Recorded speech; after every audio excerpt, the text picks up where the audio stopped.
Chapter 2708. Transient soared. Upon seeing Xueqi walk out of the shattered space, everyone from the 4 hostile teams fell deathly silent, their eyes nearly falling out of their sockets. He's fine. He actually blocked it? Everyone felt like they were dreaming when they saw Xueqi emerge from Elven Enchantress's attack unscathed.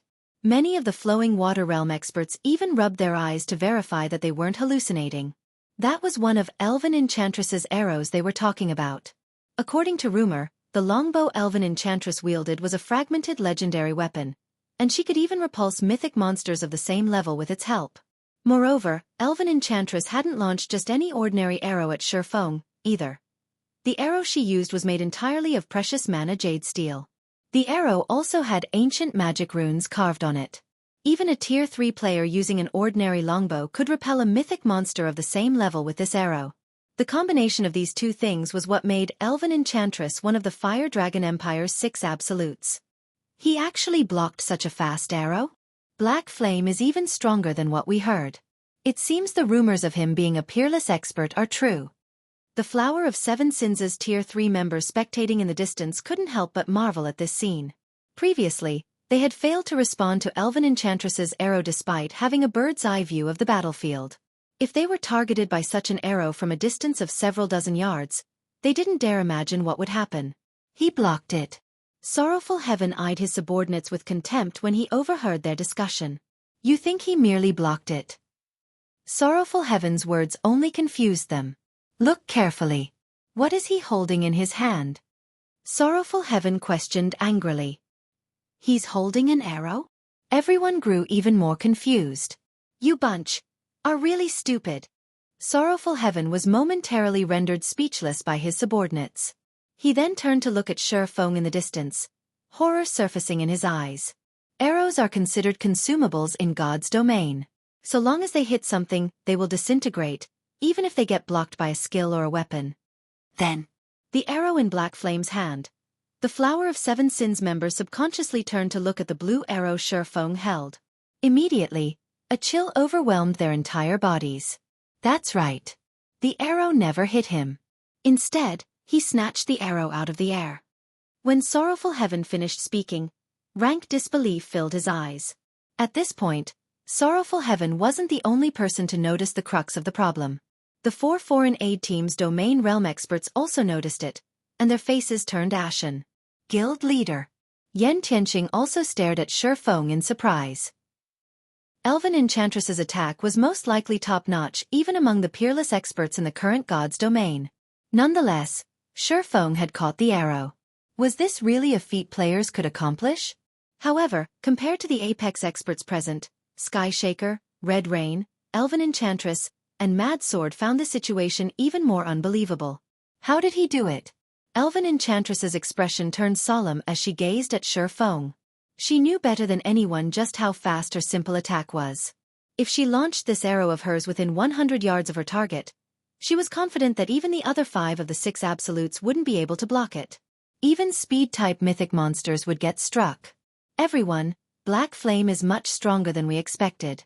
I'm afraid the 4 of us will have to work together to take him down. 3 Autumn suggested with a grim expression. Okay, I have no opinion. Red Rain nodded. It seems we can only do that, Mad Sword answered through gritted teeth. They had their pride as peerless experts, and they disdained ganging up on people. However, as experts, they could see the gap between themselves and Xueqi after just a single exchange. To complete the task the 4 superpowers entrusted them, they had no choice but to work together. Moreover, there was another important point. The death penalty in the selection battle. Even peerless experts like themselves would suffer a tremendous setback if they died here. In that case, Red Rain and I will keep Black Flame busy. Mad Sword, you and Elven Enchantress support us from the sides. Red Rain and I will use everything we have to create an opening. Once you find a chance, don't hold back. 3 Autumns commanded quietly. Also, everyone else, once the 4 of us pin down Black Flame, use everything you have to get rid of Zero Wing's other members. Do not let them support Black Flame. No problem. Leave it to me to block him once the battle begins. Red Rain nodded confidently. He was a Guardian Knight, while 3 Autumns was a Berserker. This was an excellent melee combination for dealing with stronger opponents and creating opportunities. In addition, Mad Sword was a great sword-wielding swordsman, and Elven Enchantress was a ranger. Their classes were adept at executing finishing blows and ambushes. Black Flame. I truly underestimated you. It's no wonder those 4 superpowers are willing to work together to eliminate you. Elven Enchantress also grew serious as she took in Xueqi's nonchalant attitude. She then responded quietly, although I don't want to, I'll do my best to support you this time. As a ranger, having her arrows caught bare-handed was a huge humiliation. Playing a supporting role in a fight was also the last thing she wanted to do. However, she couldn't care less about her pride right now. Completing the mission had priority. Vice Alliance leader Autumn's, leave Zero Wing's other members to us. We won't let any of them assist Black Flame. That's right. They're but 16 people. It'll only take us a few seconds to get rid of them. The other members of the 4 foreign aid teams also responded to 3 Autumn's command, all of them expressing their confidence in resolving this matter quickly. Good. In 3 seconds, we'll take action together. Since nobody had any objections to his commands, 3 Autumns nodded and focused his attention on Xueqi, who stood 30 yards away. As for everyone else, they promptly spread out, seeking the optimal position to coordinate with each other. However, after the foreign aid team's members got to position, an indifferent voice broke the silence and made everyone shudder involuntarily. It seems you are finally ready. In that case, I can make my move now. Xueqi's voice was indescribably calm. However, the meaning behind his words couldn't be any more obvious. He was basically making fun of the 4 Absolutes' determination to work together. What arrogance! Read latest chapters at Wuxia World. EU furious at Xueqi's words, Red Rain immediately activated the Tier 3 Justice Sprint and charged at the swordsman with his shield raised. The space around Red Rain turned blurry and chaotic, making it difficult for others to time and dodge or block his attack. Go! Upon seeing this situation, 3 Autumns commanded everyone to take action before joining the charge himself. However, before 3 Autumns could even take a step forward, everyone present suddenly felt as if time had switched to slow mo. This illusion lasted for a moment. Then, everyone gasped. Before they realized it, Xueqi was already standing behind Red Rain. A long sword as dark as night had also pierced Red Rain's heart. Immediately afterward, Xueqi pulled the long sword from Red Rain's back, and the Guardian Knight's HP drained away until nothing remained. Red Rain then collapsed onto the soft grass, his eyes wide with horror and confusion. Chapter 2709. Difference in strength impossible. What happened? I must be dreaming. Red Rain's sudden death paralyzed the foreign aid team's members who were thinking of attacking Zero Wing's other members. Some of them fell into shock, and others were petrified. However, one thing was for certain. The sight of Red Rain collapsing had already been thoroughly imprinted in their minds. They would never forget this scene for the rest of their lives. Is he even human? Sorrowful Heaven, who was spectating from a distance, was stunned. As he stared at the dead Guardian Knight, the shock in his eyes compounded. For a moment, he wondered if he was hallucinating. However, Sorrowful Heaven knew that what he saw was no illusion. At this time, the frightening aura Red Rain exuded had vanished. Even the life aura and mana fluctuations the Guardian Knight radiated were no more. Only, he was having a hard time accepting this scene, so his brain had dreamed up an acceptable alternative to deny the reality. At this time, Sorrowful Heaven wasn't the only domain realm expert plagued with such a feeling. Every spectating domain realm expert was the same. Yen Tianxing was no exception. A peerless expert. This was an existence that represented the peak combat power of God's domain. Yet one such expert currently lay dead on the ground. Meanwhile, the whole battle. No. This shouldn't even be considered a battle. In fact, most of the people present didn't even understand how Red Rain had suffered an attack. Monster. He definitely isn't human. He must be one of God's domain's monsters in human shape. Yes. That must be it. There's no way such a huge gap can exist between players. The players spectating from a distance couldn't help but exclaim one after another as they gazed at Xueqi. Yes. Everyone be careful. He must be a transformed monster. He's not a player at all. To think that such a monster would actually appear in the selection. We must notify the War God's Temple about this immediately. The foreign aid players planning to target Zero Wing's members overheard the spectating players' exclamations and lost their cool. Simultaneously, they frantically considered ways to contact the war god's temple to slay Xuefeng. Only by embracing this logic could they return to the world they recognized. After all, even the NPCs in God's domain were behaving like actual humans nowadays. It wouldn't be strange for monsters to transform into players, either. A monster. Xuefeng chuckled involuntarily when he saw his demented opponents. Indeed, I would look like a monster in your eyes. However, aren't you monsters in the eyes of ordinary players?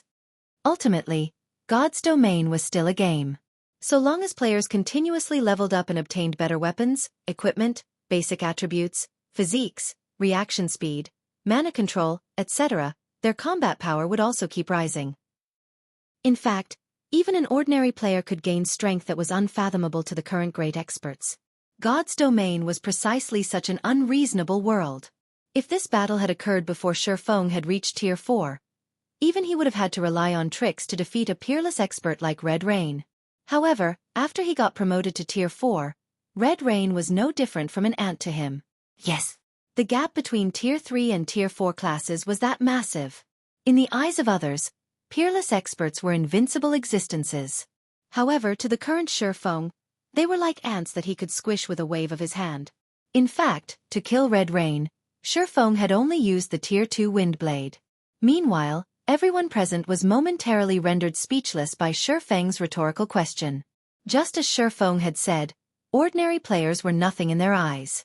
If they got serious, they could even kill ordinary players before the latter knew they were under attack. At this time, 3 Autumns, the eldest and most experienced player of the 4 teams, suddenly stepped forward. Guild leader Black Flame, we admit defeat. Can I ask you to let us go? Although 3 Autumns didn't understand how Xuefeng had become so strong, they had no choice but to abandon the assault on Zero Wing, given the circumstances. Now, retaining their lives had greater priority. After all, they weren't the 4 superpower subordinates but partners. You admit defeat? Xuefeng was slightly surprised by 3 Autumns' words. However, he quickly understood the elderly man's reason for doing so. The death penalty for this selection battle was exceptionally heavy. Let alone apex experts, even peerless experts like 3 Autumns would suffer a major setback. Yes, 3 Autumns nodded. None of the 4 allied foreign aid teams members objected to 3 Autumns' decision, either. After all, they truly couldn't imagine what would happen if they fought against a monster like Xuefeng. After scanning the silent crowd around him, Xuefeng said calmly, "Sure, but you need to sign a contract with me. Once you leave this place, each of you must kill 5 experts belonging to the superpowers backing you, and these experts must be of the same standard as yourselves." As soon as Xuefeng finished speaking, the 4 teams' experts immediately clamored in protest. Guild leader Black Flame, aren't you going too far? Elven Enchantress frowned, a glint of anger appearing in her eyes. If we really do as you say, do you think those superpowers will let us off the hook? They would, at most, lose 5 levels if they died on this battlefield. However, if they offended the superpowers backing them, they wouldn't just lose 5 levels but would most likely get hounded out of God's domain. After all, if these superpowers did nothing after getting stabbed in the back by their so-called partners, who would take them seriously in the future? Going too far? Xuefeng chuckled. I don't think so at all. From how I see it, you take Zero Wing for a pushover. If Zero Wing were one of the 5 great super guilds, would you still find this condition to be too much? Guild leader Black Flame, is there a need to make such assumptions? Breathing out a deep sigh, 3 Autumns added, if Zero Wing really were one of the 5 great super guilds, we wouldn't have accepted this partnership, to begin with. So, your assumption simply isn't valid. Also, while we are indeed no match for you, if it really comes down to a fight, you won't come out unscathed, either, Guild leader Black Flame. After all, our stamina and concentration consumption is drastically increased here. How many people can you possibly kill by yourself? And how many people would your team have left at the end of the battle? Rather than suffer mutual destruction, isn't it better if we settle things in another manner? 3 Autumns clearly stated the various possible scenarios and listed their respective pros and cons.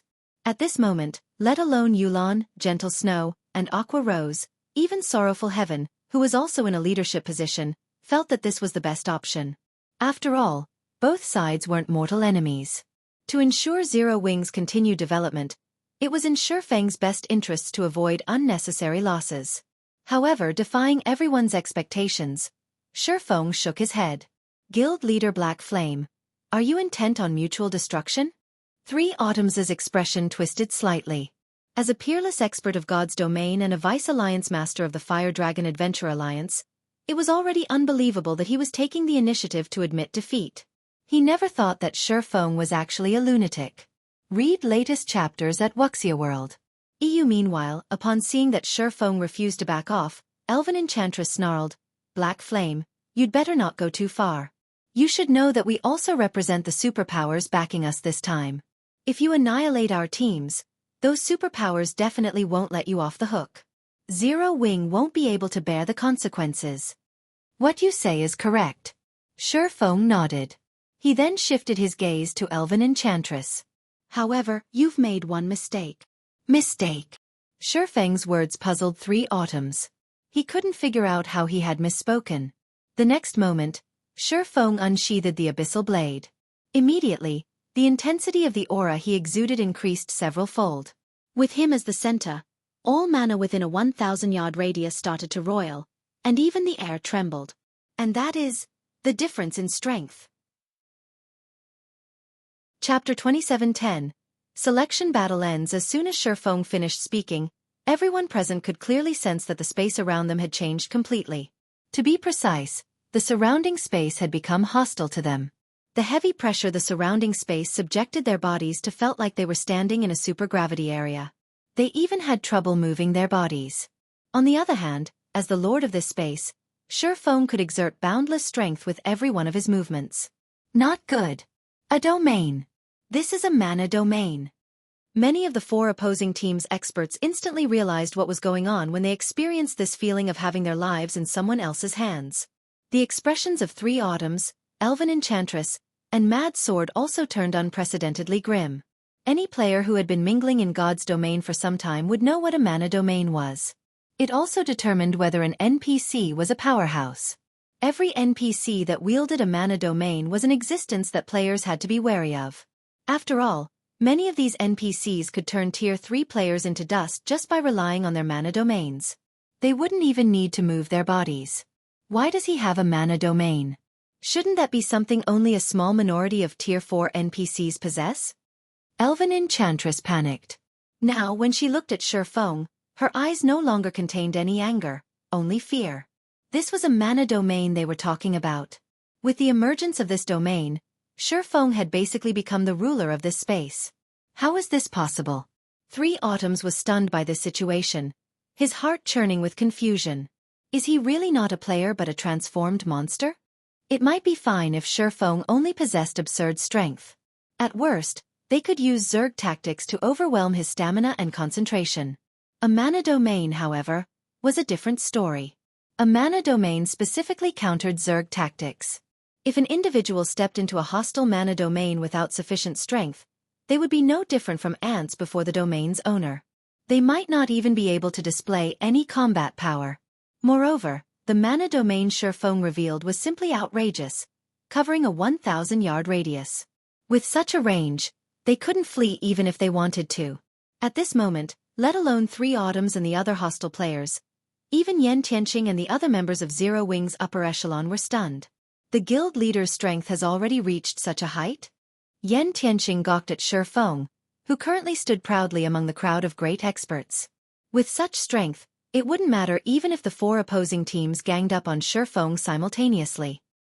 He could quickly dispatch these people with a few swings of his sword.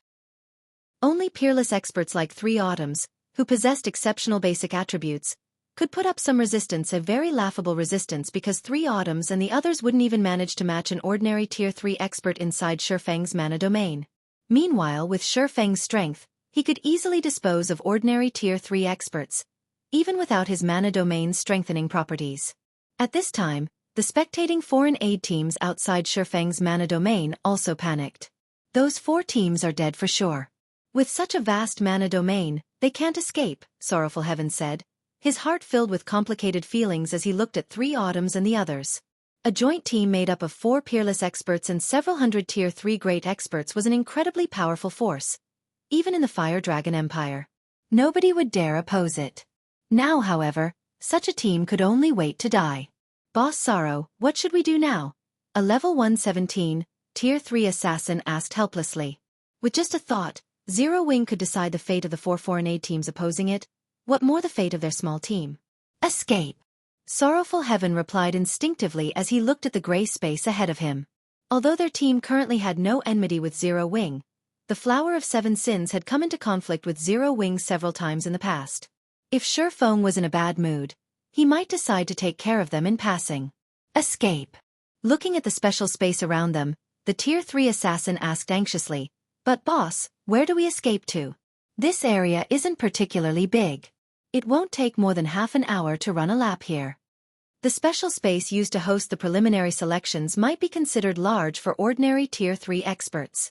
However, it was essentially a small cage for domain realm experts. Xueqi could easily reap the lives of the people in this cage at any time. Forfeit! Everyone forfeit immediately! Sorrowful Heaven ordered, gnashing his teeth. Players weren't required to fight to the death in the selection battle. If a participant didn't wish to die, they could take the initiative to forfeit. However, forfeiting had a 1-minute channeling process. Moreover, so long as players forfeited during the selection, not only would they automatically lose a level, but they also couldn't log into God's domain for one natural day. Hence, unless absolutely necessary, nobody would choose to forfeit. However, Sorrowful Heaven couldn't care less about the penalty for forfeiting, under the circumstances. Compared to getting killed by Xueqi and losing 5 levels and being forced to remain offline for several days, forfeiting was a much better option. At this time, besides the Flower of Seven Sins' team, the other foreign aid teams that didn't attack Zero Wing also promptly forfeited their participation rights. For a time, hundreds of light pillars rose inside the special space, creating a magnificent spectacle as if heaven was descending to earth. Unfortunately, only a handful of people inside the special space were in the mood to admire this beautiful scene. Flame Dragon City. As the competition for the 6 reserve seats still hadn't officially begun, the plaza outside the War God's temple was crowded with the various superpowers experts. Many of these experts chatted quietly about the preliminary selection currently underway. I heard 9 superpowers are participating in the foreign aid selection this time. I wonder which superpower will have the most players remaining? It would be great if our guild can have more people passing the selection. That would significantly ease our burden afterward. I'm afraid not many of our helpers will pass the selection. I just heard that the Sky Dragon family, Pride Empire, Demon Palace, and Miracle recruited 4 of the Fire Dragon Empire's 6 absolutes. With these peerless experts around, trying to hold on to a War God order will be incredibly difficult. Aren't those 4 guilds a little too strong? They actually managed to recruit 4 absolutes? What kind of price did they pay? Although foreign aid won't be particularly helpful in the official competition, each one can still secure half as many points as an official guild member. The opportunity to recruit a peerless expert as a helper is worth any price. After all, that is equivalent to having an extra peerless expert in the guild. At the mention of peerless experts, many of the players in the plaza reflexively turned to look at the members of the Sky Dragon family, Pride Empire, Demon Palace, and Miracle in envy.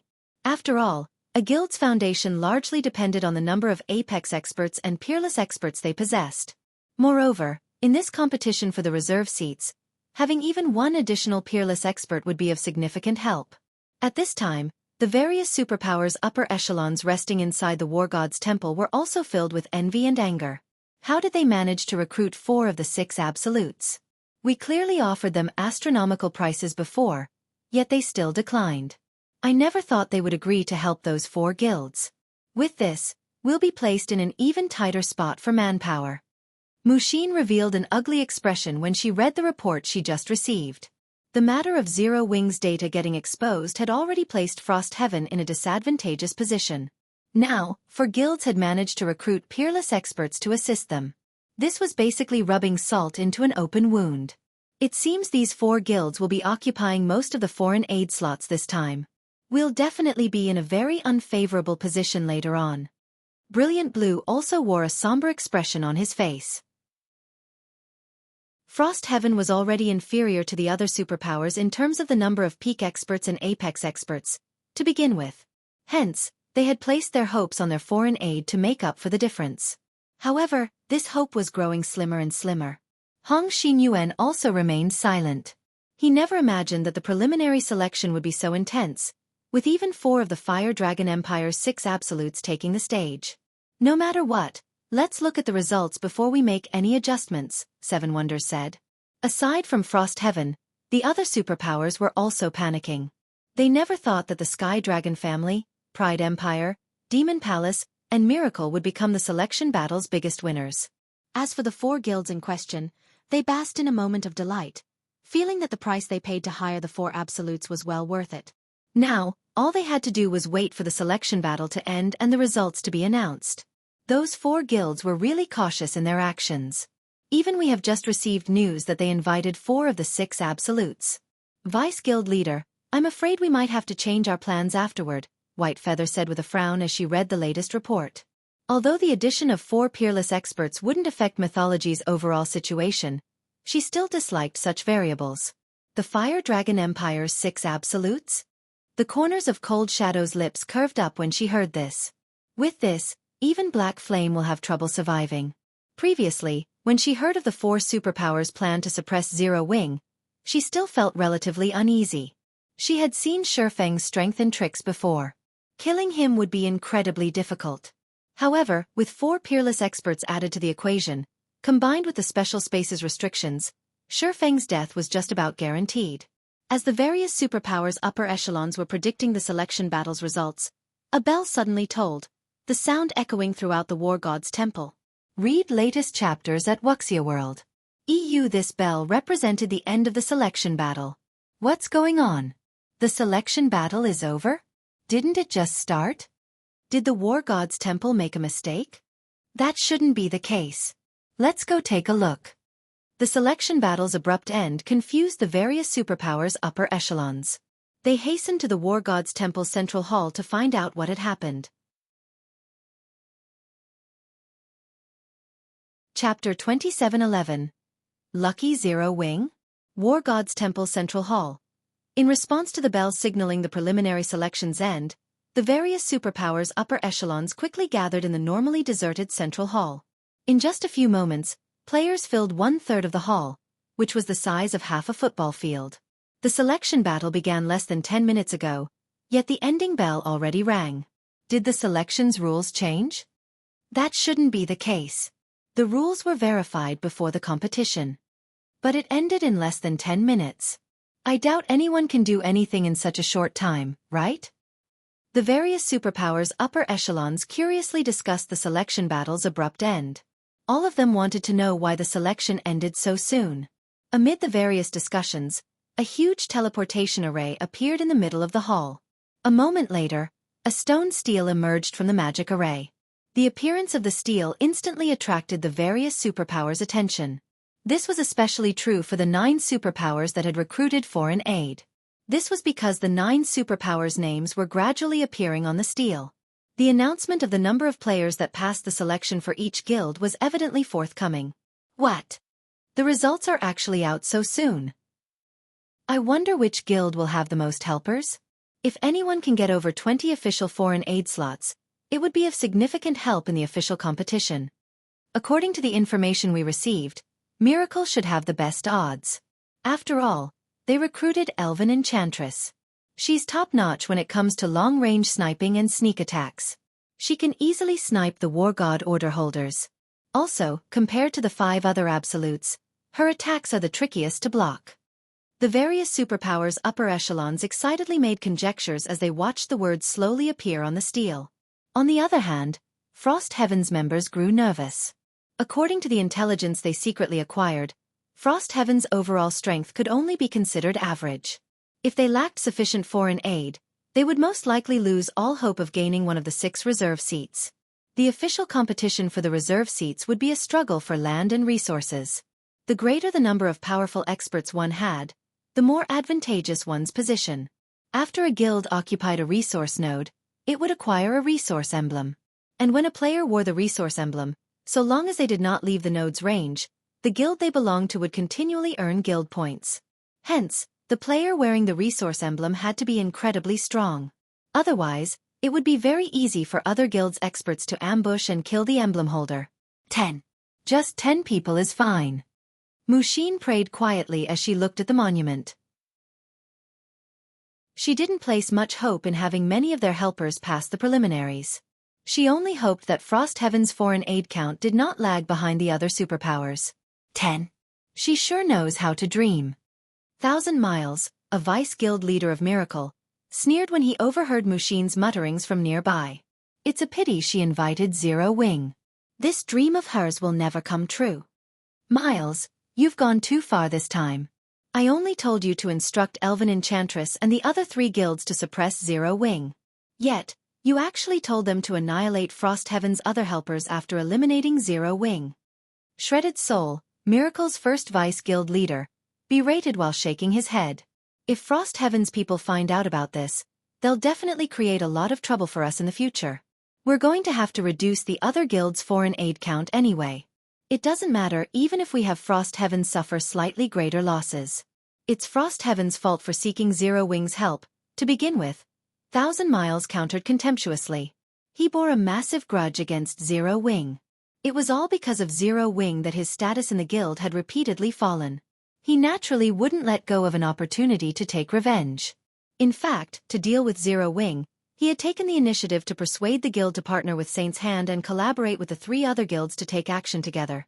At this time, Cold Shadow couldn't help looking at the distant Muxin with sympathy from a corner of the hall. If not for Zero Wing, Frost Heaven wouldn't have fallen into such a passive state, Cold Shadow sighed ruefully. Under normal circumstances, Muxin's decision to recruit Xueqi as foreign aid would have been a good one. Unfortunately, aside from being strong, Xueqi also didn't know the immensity of heaven and earth. He had simply made far too many enemies. Otherwise, Miracle wouldn't have decided to take action against Zero Wing so decisively, going as far as to ignore Frost Heaven's influence. While the various superpowers members were discussing excitedly, several flashes of light appeared above the central teleportation array. In the blink of an eye, 17 figures appeared before everyone's eyes. As the teleportation array's brilliance dissipated, the appearance of these 17 figures became clear for all to see. They were none other than Zero Wing's members, whom the various superpowers felt would fail the preliminary selection. How is this possible? Aren't they way too lucky? Did they not encounter any other foreign aid teams inside? For a time, the hall was in an uproar. None of the various superpowers members could believe their eyes. This was especially true for the Sky Dragon families, Pride Empires, Demon Palaces, and Miracle's upper echelons. Every one of them gaped at this situation. Why are Zero Wing's members still alive? 1,000 Miles was bewildered when he saw Xueqi's group walking out of the teleportation array. At this moment, let alone 1,000 Miles, even Shredded Soul and the distant Cold Shadow were puzzled by this situation. After all, nobody knew better than they did the situation inside the special space. Those were 400 great experts they were talking about. Of them, 4 were even peerless experts, and over a dozen were apex experts. With such a force, one could roam unhindered even in the Fire Dragon Empire. Taking care of Zero Wing should have been child's play. Yet, Zero Wing actually exited the battlefield with 0 casualties. How could they possibly bring themselves to believe this situation? Did those 4 absolutes not go after them? No matter how Cold Shadow racked her brain, this was the only possibility she could think of for Zero Wing emerging unscathed. Frost Heaven's members were also surprised at this situation. They sure are lucky. They actually managed to come out unscathed even in such a situation. When Brilliant Blue saw Xueqi and the others, he shot a glance at Hong Xinyuan, then continued however, just returning alive is useless. In the end, it will still depend on whether they acquired any War God orders. In Brilliant Blue's opinion, Xueqi's group must have deliberately avoided the other foreign aid teams and did not fight any battles at all. Hence, they were able to return safely. Otherwise, with Zero Wing's exposed data, there was no way the other foreign aid teams wouldn't target Zero Wing's members. In the end, the various participating superpowers present only treated the return of Zero Wing's members as a small interlude. What they were really concerned about was the issue of how many foreign aid slots each of them would receive. Everyone returned their attention to the teleportation array in the middle of the hall, waiting for someone else to return, so that they could inquire about the War God Order's distribution. However, after Xueqi's group left the teleportation array, the various superpowers members were dumbfounded. The teleportation array that should have continued teleporting other people back to the war god's temple actually started disappearing. What's going on? Why did the teleportation array stop teleporting people? Read latest chapters at Wuxia World. EU, could it be broken? Questions emerged in everyone's mind one after another. None of them could figure out what was going on.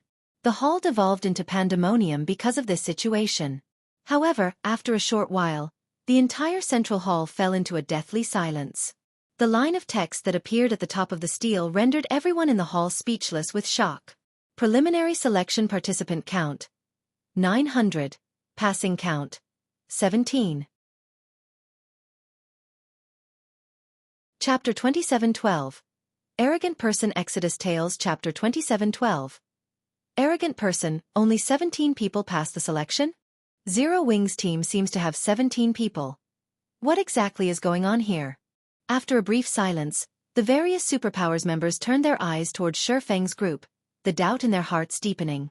There was indeed the possibility that the war god orders had been well hidden, and some might not be found even after the selection ended. This would result in less than 100 people passing the preliminary selection. However, even if that were the case, over 80 people should still have passed the selection. However, only 17 people had passed the selection. This number was far below the various superpowers' expectations. The upper echelons of Sky Dragon Family, Pride Empire, Demon Palace, and Miracle, in particular, were dumbfounded by this situation. They couldn't figure out what exactly had happened inside the selection battle. Their 4 guilds had paid an enormous price to recruit 4 of the Fire Dragon Empire's 6 absolutes. They had been very confident of winning the preliminary selection, hands down. Now, however, let alone ranking within the top 4, not even one of the foreign aid they recruited managed to pass the selection. What was even more unbelievable was the fact that Zero Wings members had returned unscathed. How could they possibly believe this? Investigate. Investigate what happened. I want to know what happened inside the selection battle. Almost immediately, the 4 guilds' upper echelons began frantically contacting their respective foreign aid teams members. Vice Guild Leader, did something go wrong with the selection?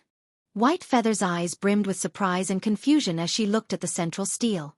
In response to White Feather's question, Cold Shadow glanced at the distant Xueqi before looking toward the 4 guilds' side. From the commotion at the 4 guilds, it was evident that even the 4 guilds' people didn't know what had just happened. Something must have gone wrong. Only, I don't know what kind of trick Zero Wing pulled this time. All Cold Shadow could think of now was that Zero Wing was related to this abnormal situation. Out of the 900 players that entered the selection space, only 17 returned. Even if an intense battle occurred inside, there shouldn't be so few players returning. Not to mention, all of these returnees were even Zero Wings members. As the various superpowers were investigating this strange situation, Frost Heavenside was similarly at a loss. Guild Leader Black Flame, what happened inside? Why are you the only ones to return? Mushin couldn't help asking Xueqi. Since Xueqi was an insider in this situation, asking him would be much more efficient than asking around. Yes, what happened inside the selection battle? Brilliant Blue questioned. Where are Sorrowful Heaven and the others? If even Zero Wing's small team of 17 could return safely, there was no way the Flower of Seven Sins' team of 83 players couldn't. Not to mention, Sorrowful Rain was a domain realm expert. Following Mushin's and Brilliant Blue's questions, everyone from Frost Heaven turned to look at Xueqi, curious to find out what exactly happened inside. However, Xueqi directly ignored Brilliant Blue's question and turned to Mushin. Nothing special happened inside. We just conducted a normal team battle. As for the result, you saw it yourself, Xueqi said calmly. Xueqi's words were clear and straightforward. His logic was also seamless. However, none of Frost Heaven's members believed him. Even Mushin felt that Xueqi was joking with her. Black Flame, do you take this old man for a fool? Do you think I will believe such words? Brilliant Blue was incensed. He already felt upset that Xueqi ignored him. Now, Xueqi was even insulting his intelligence by giving such a stupid answer. The other Frost Heaven members agreed with Brilliant Blue's words, and they started looking at Xueqi with scorn. Although Xueqi's answer sounded reasonable, it was also the least possible result. They would be fools to believe him. 900 Tier 3 experts had participated in the preliminary selection, many of them peak experts and apex experts. No matter how fierce the battle, these experts shouldn't have all gotten annihilated. After all, they could still flee if they couldn't win in a fight. Moreover, the selection battle was held in a special space that severely restricted a player's stamina and concentration. The difficulty and risks involved in chasing a fleeing opponent in this space were incredibly high. Meanwhile, Xuefeng's team was not only the smallest out of the bunch but also the easiest to counter. If an intense battle occurred during the selection, Xuefeng's team should have faced the greatest difficulty returning alive. But what about now? Not only did Zero Wing's team suffer 0 casualties, but Zero Wing's members all wore incomparably relaxed expressions. They did not look like they had just survived an intense battle at all but gone on an outing. Whether you believe it or not is up to you, Xuefeng retorted nonchalantly. The selection battle is over. If you don't have any other questions, we'll be heading back to rest. After saying so, Xuefeng turned around and left the hall, unconcerned whether Frost Heaven's members believed him or not. His goal in coming here was only the 3 upper zone reserve slots. Meanwhile, after glancing at the Frost Heaven contingent, Zero Wing's other members chuckled before following Xuefeng out of the hall. The behavior of Zero Wing's team thoroughly dumbfounded Brilliant Blue. He was one of Frost Heaven's dignified Frost Pillars as well as a great elder of the guild. Yet now, he was being ignored by the guild leader of a pseudo-superpower with no background whatsoever. Brilliant Blue promptly glared at Hong Xinyuan and bellowed angrily, "Hong Xin, take a good look. This is the trump card you recruited." However, Hong Xinyuan remained indifferent to Brilliant Blue's outburst. In fact, he was in a relatively good mood. After all, the return of Xuefeng's team meant that Frost Heaven had gained 17 foreign aid slots. Failing to get a reaction out of Hong Xinyuan, Brilliant Blue turned to Seven Wonders and snapped, "Guild leader, you've seen how Zero Wing's members behave. They are too arrogant. They aren't even taking us seriously. If we let them participate in the official competition, the consequences will be disastrous." "Enough. Let's take a look at the situation first," Seven Wonders berated. However, when Seven Wonders glanced at Zero Wing's members' departing figures, a hint of dissatisfaction also flashed in his eyes. Meanwhile, although Xuefeng had spoken in a normal tone, everyone in the hall was a great expert. Even the weakest among them was at the flowing water realm. Hence, they heard Xuefeng's words loud and clear. Black Flame truly is arrogant to the extreme. He's taking such an attitude even toward Frost Heaven. He'll most likely have a difficult path ahead of him. White Feather smirked when she saw the exchange between Xuefeng and Frost Heaven's leadership. However, Black Flame really knows how to spout nonsense. Does he think his team consists entirely of peerless experts? Read latest chapters at Wuxia World. EU. While Frost Heaven's members might be unaware, she knew full well that nearly half of the 900 players who participated in the selection battle had set their sights on Zero Wing. Zero Wing shouldn't have come out unscathed if a battle truly happened. However, even after White Feather ridiculed Xuefeng a bunch, Cold Shadow remained surprisingly silent. "Vice Guild Leader, is something wrong?" White Feather asked in confusion when she noticed Cold Shadow's solemn expression. "News just came from our insider." Taking a deep breath, Cold Shadow said slowly, "All participating foreign aides were annihilated." Chapter 27:13. Fame spreads across the Fire Dragon Empire. When White Feather heard Cold Shadow's words, she was stunned, her brain seizing up momentarily. "How is this possible?" White Feather exclaimed almost instinctively. The selection lasted less than 10 minutes. How could nearly 900 Tier 3 great experts slaughter each other so thoroughly within that time? Without a large gap in strength, a fight between Tier 3 experts would take at least 2 to 5 minutes to finish. This rule of thumb was already widely accepted in God's domain. Upon reaching Tier 3, almost every player would have at least a few life-saving skills. They could easily fight a battle of attrition. Hence, there was a popular saying that while Tier 3 experts could be defeated easily, killing them was challenging. No. They didn't fight each other. Cold Shadow shook her head. She then added calmly, "According to our insider, over half of the foreign aid teams chose to forfeit." Forfeit. White Feather grew even more confused at this revelation. She felt that the more she delved into this matter, the more incomprehensible it became. Meanwhile, inside the gloomy hall, Thousand Miles and the upper echelons of the many superpowers present also received news on what happened during the selection battle. They were inevitably bewildered. Have they lost their minds? Over half of them forfeited. Thousand Miles cursed out loud when he saw his subordinates report. Investigate immediately. Anyone who chose to forfeit shouldn't even think of receiving any of the promised benefits. With the huge numerical advantage they had, they could have annihilated Zero Wings members even if they had to throw bodies at them. Vice Guild Leader Miles. The gray-robed berserker standing before Thousand Miles shrank back slightly before saying quietly, "The ones that forfeited aren't our guild's foreign aid." "What happened to our foreign aid then?" Thousand Miles asked in response. "Our foreign aid?"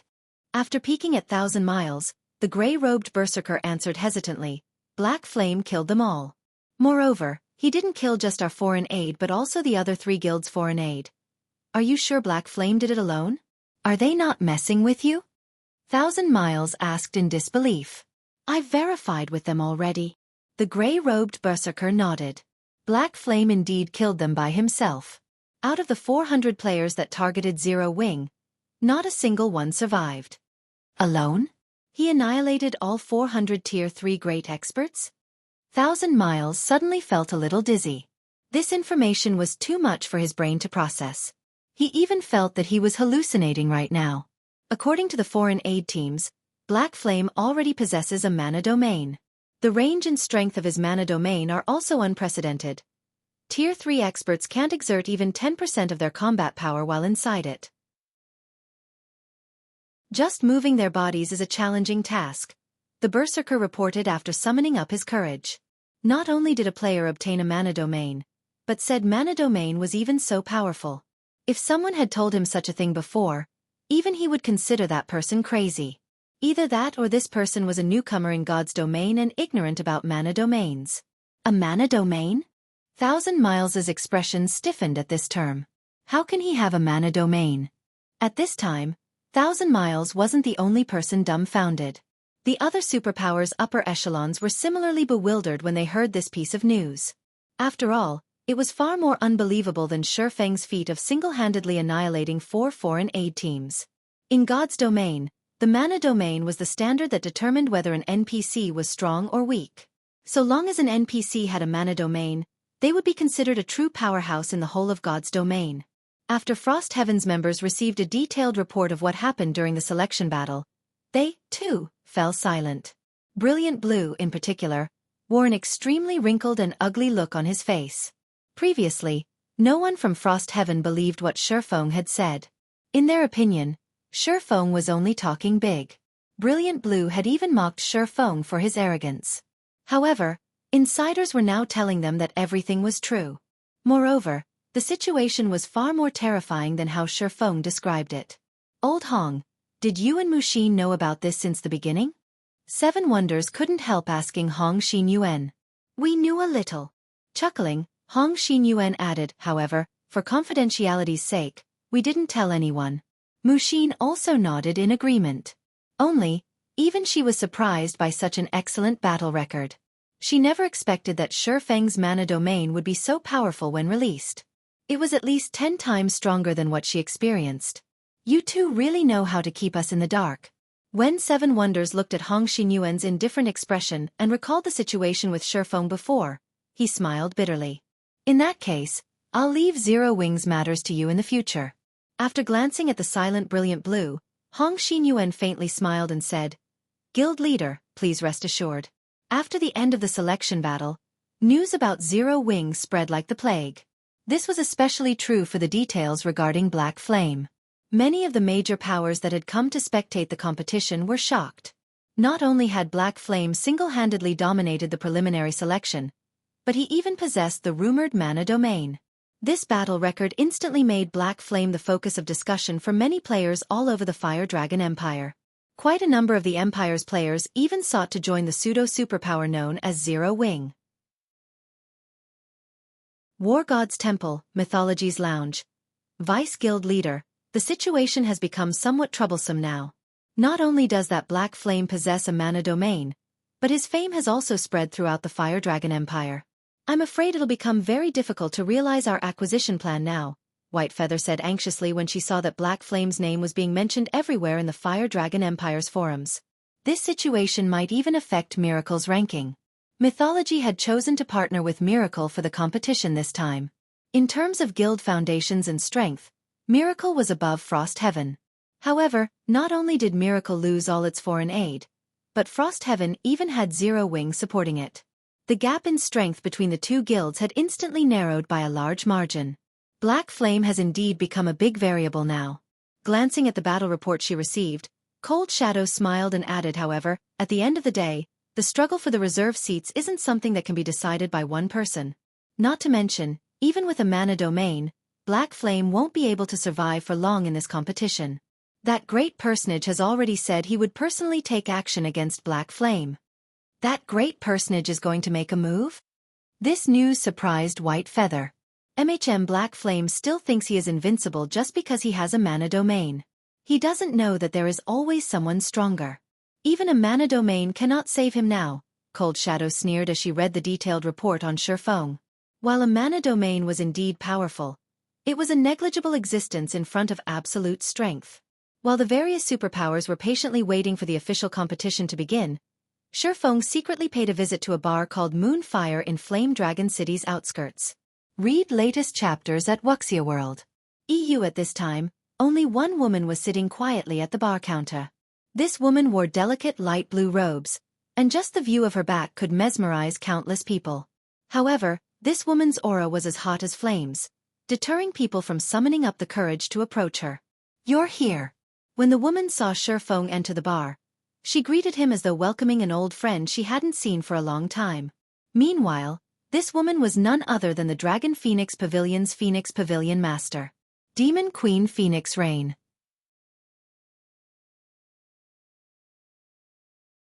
Chapter 27:14. Meeting Phoenix Rain again. Accepting Phoenix Rain's invitation, Xueqi walked over and sat beside her. "In the time I haven't seen you, you've become a lot stronger again," Phoenix Rain praised as she scanned Xueqi. "Not too much." Going straight into the topic, Xueqi asked, "Is everything all right on your side?" He had suddenly visited the Moonfire Bar because of a message from Phoenix Rain. Initially, he had been a little happy to receive the message.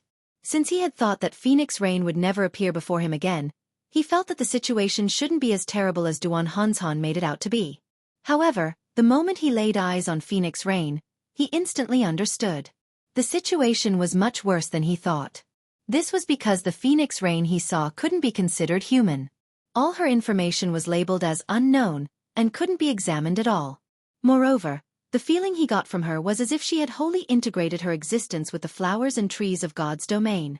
Xueqi even got the impression that Phoenix Rain was native to God's domain. Meanwhile, at Xueqi's question, a hint of surprise flashed in Phoenix Rain's eyes. She then smiled faintly and replied, "You can say that it's all right yet not all right at the same time. It seems the situation still isn't too terrible." Xueqi nodded. He then asked another question. "Can you tell me what exactly happened then?" The disappearance of the Dragon Phoenix Pavilion's 3 pavilion masters had shaken the various superpowers of God's domain. If not for the pavilion having hidden this matter well, it would have long since made headlines in the real world. "This I cannot say." Phoenix Rain shook her head. "I went to great lengths to come here to tell you only 2 things. Although Phoenix Rain's voice was calm, her eyes betrayed deep exhaustion. "What is it?" Xueqi didn't probe too much into her situation. He could feel that Phoenix Rain wasn't joking with him. In that case, there wouldn't be any meaning for him to continue probing. "The first is that I hope you can take care of my little sister," Phoenix Rain said, then took out an information card and handed it to Xueqi. "Her information and address are recorded here. I am no longer by her side. Although she has great abilities, the people who are troubling her are difficult. If you have the chance, I hope you can help resolve her problems." After glancing at the information card, Xueqi was stunned. Phoenix Rain's little sister was residing in the upper zone. "Aren't you in the upper zone too?" Xueqi asked in confusion. "I'm in the upper zone?" Phoenix Rain was surprised by this piece of news. Afterward, as if reacting to something, she chuckled and said, "That's right. I guess you can say that. However, I'm afraid it will be difficult for me to meet her right now. I can only hope you will help her." I can't trust anyone else for this. This shouldn't be a problem. I'll go take a look if I visit the upper zone in the future. Xueqi nodded in agreement. Phoenix Rain had helped both him and Zero Wing a lot thus far. He didn't mind taking care of her little sister now. Thank you. Phoenix Rain breathed out a sigh of relief when she heard Xueqi's answer. She then inhaled deeply before saying solemnly, "Next, the second matter will be my 2 pieces of advice to you." Advice. Seeing Phoenix Rain's serious expression, Xueqi couldn't help asking, "Is it Saint's hand?" Based on the information from Duan Han's Han, the disappearance of the Dragon Phoenix Pavilion's leadership had something to do with Saint's hand. Moreover, the various superpowers also appeared to be fearful of the guild. No. Shaking her head, Phoenix Rain said, "My first advice is for you to be wary of 3 people. 3 people. Xueqi was somewhat confused. He could understand if Phoenix Rain wanted him to be wary of some powerful organization, yet she told him to be wary of 3 individuals. If not for Phoenix Rain's solemn expression and her lofty status, he would have most likely treated her words as a joke. Yes, 3 people. Slowly, Phoenix Rain said, "I don't know these 3 people's names. They use various aliases, but not one of them is their real name. The only thing I can tell you is their characteristics. These 3 people are a madman, a girl, and a young, scholarly person. If you meet them, run as far as you can. Never approach them, or the consequences will be harsh. You must remember this point." That's all the information on these 3 people? Xueqi memorized Phoenix Rain's words, but the information he had to work with was scanty and vague. "I only know this much." Phoenix Rain shook her head and chuckled. She then continued, "The next piece of advice is simpler, and that is to stock up on as many 7 luminaries crystals as possible. This thing is incredibly valuable, and the more you have, the better." That's a realistic piece of advice. Xueqi was startled to receive this advice. 7 luminaries crystal was incredibly important during his previous life. Knowing this, he had tasked many guild members with finding and collecting the crystal. However, due to its rarity, the amount they managed to collect wasn't significant. After Xueqi finished speaking, Phoenix Rain suddenly stood up and tossed 3 gold coins onto the table. She then looked at Xueqi and said earnestly, "I've said everything that can be said. How far you can progress will be up to you." "You're leaving already?" Xueqi was again startled when he saw Phoenix Rain preparing to leave. Their conversation lasted less than 5 minutes. He hadn't even gotten to the other questions he wanted to ask. However, Phoenix Rain looked to be short on time. "Oh yes." Suddenly, Phoenix Rain pulled out a black crystal from her pocket and tossed it to Xueqi. "I have you to thank for being able to make this visit. I can't use this thing at present, so I'll give it to you." "What is this thing?" When Xueqi looked at the unidentifiable black crystal, he felt a sudden urge to eat the crystal whole. Upon noticing the hunger in Xueqi's eyes, Phoenix Rain chuckled. "You'd better not eat it. It's not edible." Xueqi felt slightly embarrassed by this situation. He never thought that the black crystal would be powerful enough to affect his mind. "Don't worry. I won't eat it," Xueqi promised. "Before I go, I'll tell you one more thing. Tier 4 is just the beginning. Your time, however, before Phoenix Rain could finish speaking, she suddenly disappeared. It was as if she never existed in this place. Now, only Xueqi remained inside the spacious bar. Read latest chapters at Wuxia World. EU Force Teleportation? Surprise colored Xueqi's eyes as he looked at the space where Phoenix Rain had been. However, he quickly denied his conjecture. No. There were no spatial fluctuations. It shouldn't be a forced teleport. Yet, if she logged off, it should have taken a while before she disappeared. Despite pondering for some time, Xueqi failed to figure out the mechanism behind Phoenix Rain's sudden disappearance. In the end, he had to give up and shifted his attention to the black crystal in his hand. At least he now knew that Phoenix Rain was safe. "I got nothing from using an ordinary identification skill just now. It seems I can only try with omniscient eyes." Taking a deep breath, Xueqi gathered the surrounding mana around his eyes and stared intently at the black crystal. Omniscient eyes.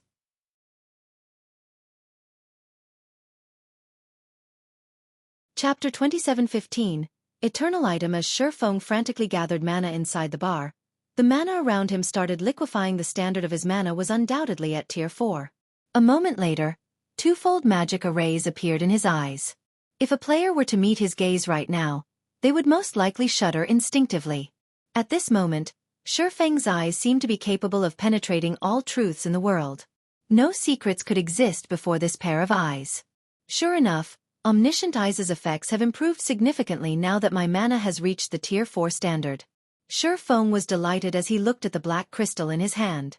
Previously, even when he used the advanced identification skill, he couldn't appraise the black crystal at all. However, with Omniscient Eyes, a loading bar had appeared. It was as if the black crystal's outermost firewall had cracked, and the skill was fervently exploiting this breach and trying to dig into the crystal's core. 10 seconds. 20 seconds. 40 seconds. As the forces of the black crystal and Omniscient Eyes continued clashing, Xueqi frowned.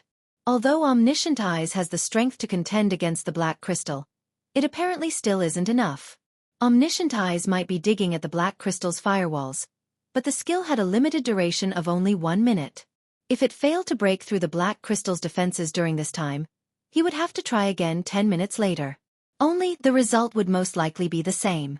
Upon seeing Omniscient Eyes and the black crystal at a stalemate, Xueqi started racking his brain on how he could break through the black crystal's power. The biggest difference between Tier 3 and Tier 4 is in mana. Since Omniscient Eyes has the strength to go up against the black crystal after being injected with Tier 4 mana, the difference between the two is mana. As of now, Omniscient Eyes still has plentiful mana. In other words, the amount of mana isn't crucial for breaking through the black crystal's defenses. If the amount isn't the problem, then the only other possibility is the mana's strength. However, after coming to this conclusion, Xueqi did not smile in joy. On the contrary, he fell into even greater despair. After all, increasing the strength of mana was easier said than done. On the market, almost all items that improved their users' mana only increased the volume of mana their users held. Generally, if players wished to increase their mana's quality, they would have to either improve their control over mana or raise their tier. In other words, if Xueqi wanted to increase his mana's strength right now, his only option was to raise his control over mana to a higher realm. No, that's not the only option. Xueqi shook his head.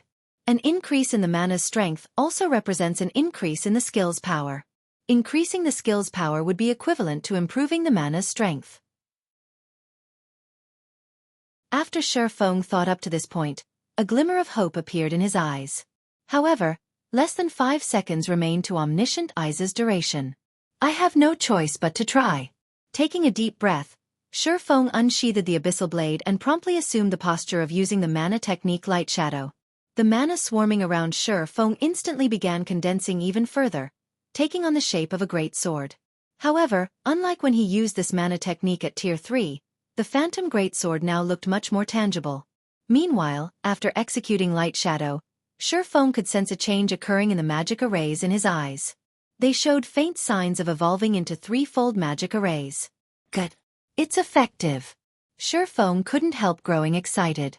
However, the third layer's formation abruptly stopped. The mana still isn't strong enough? Xueqi frowned. If I want to increase it even further, I'll have no choice but to use Holy Devour. Holy Devour was a move he dreaded to use. Executing the complete Holy Devour was too taxing. It shouldn't be used frequently, even by Tier 4 classes. With the reserve seats competition about to begin, he had to keep himself in his peak state. Although executing Holy Devour once wouldn't overwork his brain, it would still exhaust his concentration. However, after thinking for a second, Xueqi gritted his teeth and threw caution to the wind. To hell with it. Although Phoenix Rain currently wasn't in a life-threatening situation, that was true only for now. There were far too many unknowns and secrets surrounding her. Saint's Hand's side was also filled with mysteries. There was no guarantee that he wouldn't meet a similar fate to Phoenix Rain in the future.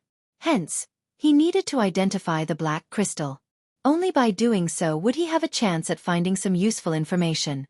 Immediately, Xueqi changed his stance once more, and the aura he exuded skyrocketed in intensity. Holy Devour! Boom! Suddenly, ethereal flames enveloped the bar. The flames were so realistic that they triggered the magic arrays set up inside the bar. Some of these magic arrays even started cracking, evidently unable to withstand the powerful mana Xueqi condensed. Meanwhile, as if violently stimulated, The twofold magic arrays in Shifeng's eyes completed their transformation into threefold magic arrays. Using Holy Devour directly elevated Omniscient Eyes' strength to a whole new level. Crack! Shifeng suddenly heard a crack coming from the black crystal. However, half a second later, dizziness assaulted his brain. The horrific mana condensed by Holy Devour also instantly dissipated, leaving behind a tattered bar. Several seconds later, his mind started to clear up. He immediately shifted his gaze to the black crystal in his hand. Did it succeed? Shifeng inspected the black crystal anxiously. This time, the crystal didn't put up any resistance when he tried to read its information. Row after row of text appeared before his eyes. Upon seeing this information, Shifeng was stunned. An eternal item? This is actually an eternal item? Shifeng couldn't help doubting his eyes as he read the information before him. World Stone, Eternal Item, Effect 1. Stabilizes the principle of all things. Effect 2. Unknown. Effect 3. Indestructible object.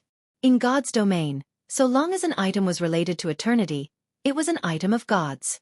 Eternal items were legends among legends. According to rumor, even gods had difficulty obtaining one, and some gods would even fight frantically for one. There were various rumors as to the cause of the Great Ancient War, one of which attributed the war to a struggle for eternal items between ancient gods. It seems I still can't do anything about this situation. Shifeng smiled bitterly as he looked at the World Stone. He had fought for 10 years in God's domain in his previous life. However, he was well aware that he was still ignorant of plenty of secrets regarding God's domain. God's domain wasn't just a game like the general masses thought it to be. Otherwise, the various international corporations wouldn't go so crazy over it. This eternal item told him that the problem Phoenix Rain faced was extraordinary.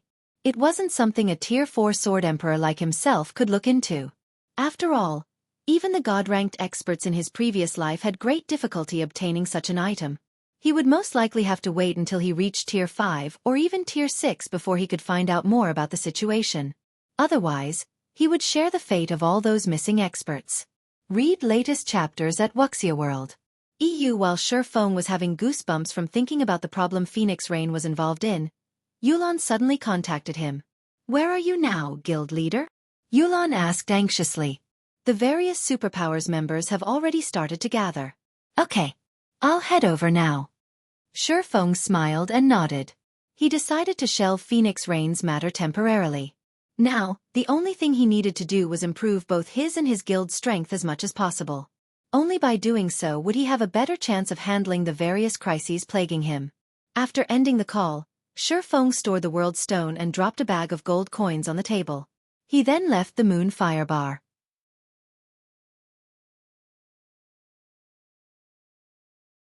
Chapter 27:16. God's Domain's Apex Battle Flame Dragon City, War God's Temple. Despite being the size of 3 sports stadiums, the plaza outside the War God's Temple was currently crowded with players. Aside from the various participating superpowers members, a large portion of these players was here as spectators. Everyone quietly waited for the official start of the competition. Quick look! They're about to announce the battlefield. Suddenly, a huge holographic projection appeared in the sky above the War God's Temple.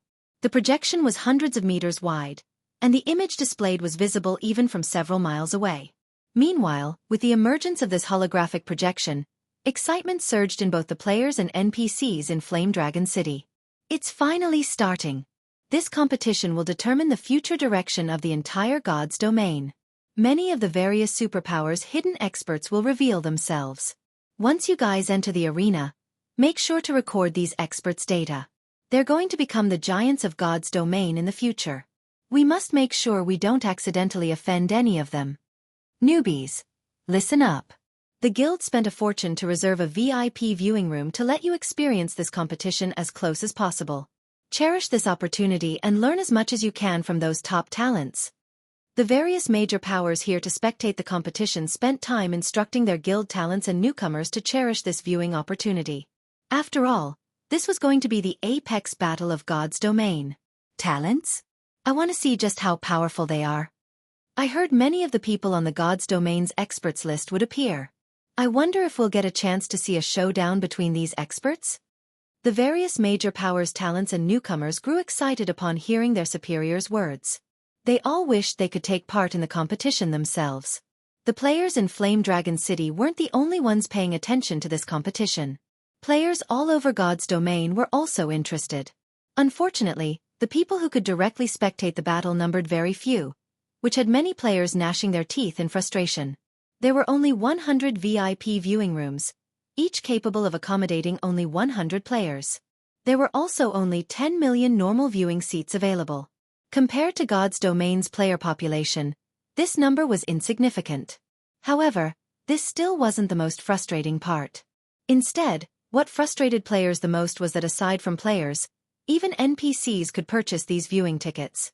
According to the War God's Temple statistics, 20% of the tickets were bought by NPCs, 60% by guilds, and only 20% by independent players. Time passed quickly.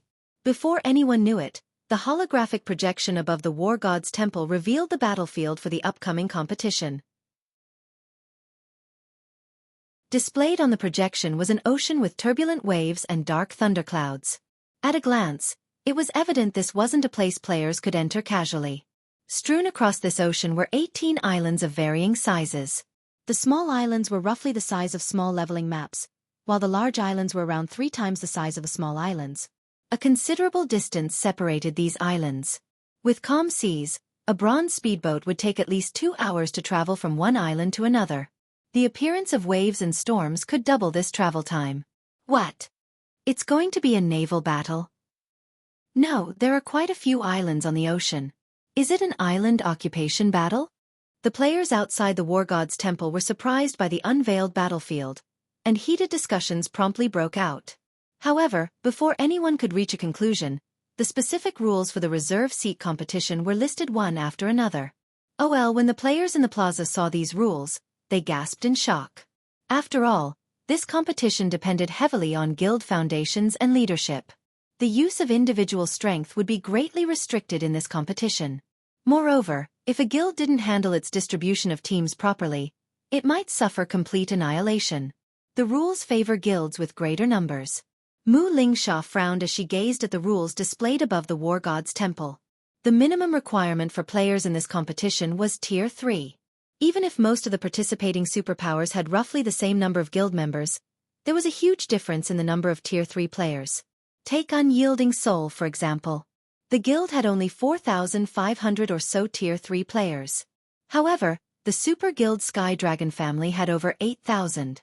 Of course, the guilds participating in this competition had 6,000 Tier 3 players on average, so the difference between the participating guilds wasn't as significant. Even so, this situation would still create a huge gap between the participating guilds.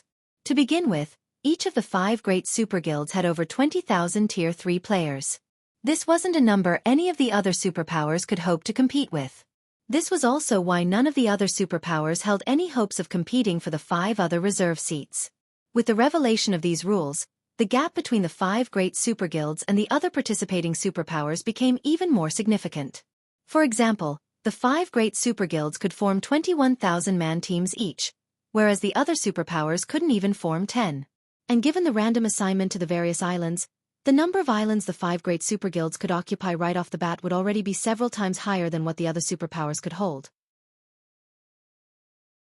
To make matters worse, if a guild couldn't even rank within the top 5 of an island's point ranking, it couldn't leave for other islands to seek greener pastures. These rules are excellent. Miracle's victory is basically sealed now, Cold Shadow said, smiling as she read the competition rules. At this time, Miracle's upper echelon was also ecstatic. After all, Miracle had over 13,000 members participating in the competition this time. As to why the guild could have so many Tier 3 experts, it was thanks entirely to the special tools mythology provided. These tools allowed Tier 2 experts that had trouble with their promotion to overcome the final hurdle. Although these artificially produced Tier 3 experts were lacking in combat standards compared to other Tier 3 experts, they were still bona fide Tier 3 players and much stronger than Tier 2 players. With the addition of these artificial Tier 3 experts, Miracle had the 6th largest player count in this competition. In contrast to Miracle's upper echelon, 7 Wonders and the rest of Frost Heaven's upper echelon currently looked pale. Frost Heaven had only a little over 7,500 members participating. The guild was just barely ranked within the top 10. If not for the competition venue and rules, Frostheaven could have easily fought for the 6th seat. Now, however, it was evident this wouldn't be possible. Our only choice is to take the risk and form more teams. Otherwise, we won't have a chance of securing a seat, Seven Wonders stated calmly to the elders and grand elders present. That's the only thing we can do. Otherwise, we won't stand a chance against the guilds with greater numbers, Hong Xinyuan said, nodding in agreement. The grand elders and elders present similarly agreed with Seven Wonders' opinion. Since that's the case, I'll start assigning the teams. Although we have to split our numbers into as many teams as possible, we also need to consider the balance of combat power and the struggle for resource nodes. The 5 Grand Elders and 12 Elders present will each lead a team of 300. Your goal is to secure a basic resource node. If your combat power is lacking, you can merge with another team to secure a resource node. Me, Old Hong, and Brilliant Blue will each lead a team of 500 and the 10 swords. We'll do our best to secure an intermediate node each, or a basic node at the very minimum. The 3 Vice Guild leaders will lead the remaining members together with Zero Wing to secure an advanced node or an intermediate node at minimum. Seven Wonders' distribution was considerably conservative, ensuring the least number of problems for the guild. Firstly, it ensured that the guild had enough teams to provide sufficient coverage across the 18 islands. Secondly, every team would more or less have the strength for self-conservation, even if it came across a hostile 1,000-man team. Of course, the chances of actually coming across a 1,000-man team were relatively low. Since each guild only had so many players participating in the competition, using these limited players to form 1,000-man teams was a huge extravagance. To spread their influence as wide as possible, the various participating guilds would naturally form as many teams as possible without compromising their overall combat power. What do you think? Seven Wonders asked as he looked at the guild upper echelon present. In response, the guild elders exchanged looks with each other. However, none of them voiced any objections.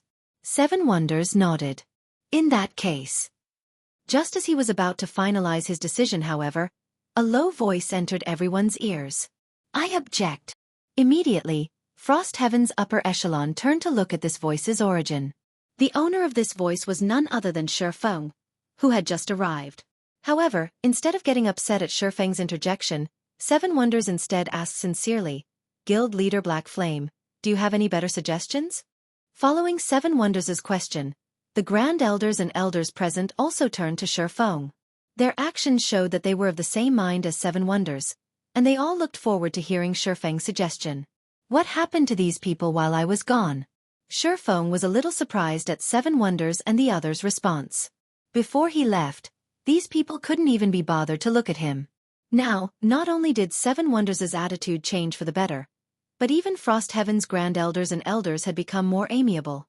What Shifeng didn't know was that news of his frightening battle had already spread. With such terrifying combat power, let alone Frostheaven, even super guilds would treat him respectfully. Read latest chapters at Wuxia World. EU. However, Shifeng didn't dwell on the matter. I can't say it is a good suggestion. Calmly, Shifeng added, I just think that we should change the grouping slightly. How do we change it? Seven Wonders asked curiously. Shifeng then stretched out an open palm. 5. My suggestion is for Zero Wing to lead 5 separate 100-man teams, while your Vice Guild leaders lead the remaining 500 players. This way, we can maximize our combat effectiveness.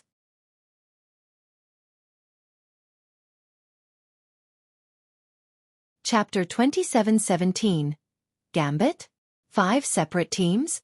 Frostheaven's elders gasped involuntarily when they heard Shifeng's suggestion. They were at a disadvantage in numbers, and even the slightest mistake could put paid to securing the 6th reserve seat. Meanwhile, although Seven Wonders' distribution was conservative, it would allow Frostheaven to avoid significant problems. However, Shifeng was now suggesting that they split their numbers into 5 additional teams. Teams that met the bare minimum requirement of 100 players. This surpassed aggressive action and bordered on madness. Guild Leader Black Flame. Isn't this a little too aggressive a maneuver? Mushin couldn't help but worry. At this point, everyone already knew that Shifeng possessed frightening strength. Even if he led the smallest-sized team, he should still be able to handle most of the problems he encountered. However, the 4 other teams wouldn't have such an assurance. After all, no one else possessed the frightening combat power of Xueqi. Among Zero Wing's team, the second strongest person was Violet Cloud, and her control over mana was far from comparable to Xueqi's. This was something Mushin had verified through Violet Cloud's duel with Tian Cheng. As for Zero Wing's other members, their average combat standards didn't even reach the Void Realm. While they could still become useful combat power, they couldn't change the tide of battle by themselves. In fact, even Domain Realm experts couldn't do so. This was also why 7 Wonders had decided to have Frost Heaven's Grand Elders and Elders lead 300-man teams at a minimum. At this moment, Mushin wasn't the only person puzzled by Xueqi's suggestion. Even Yulan and Yen Tianxing couldn't help staring at Xueqi in confusion. Zero Wing had indeed made great progress recently.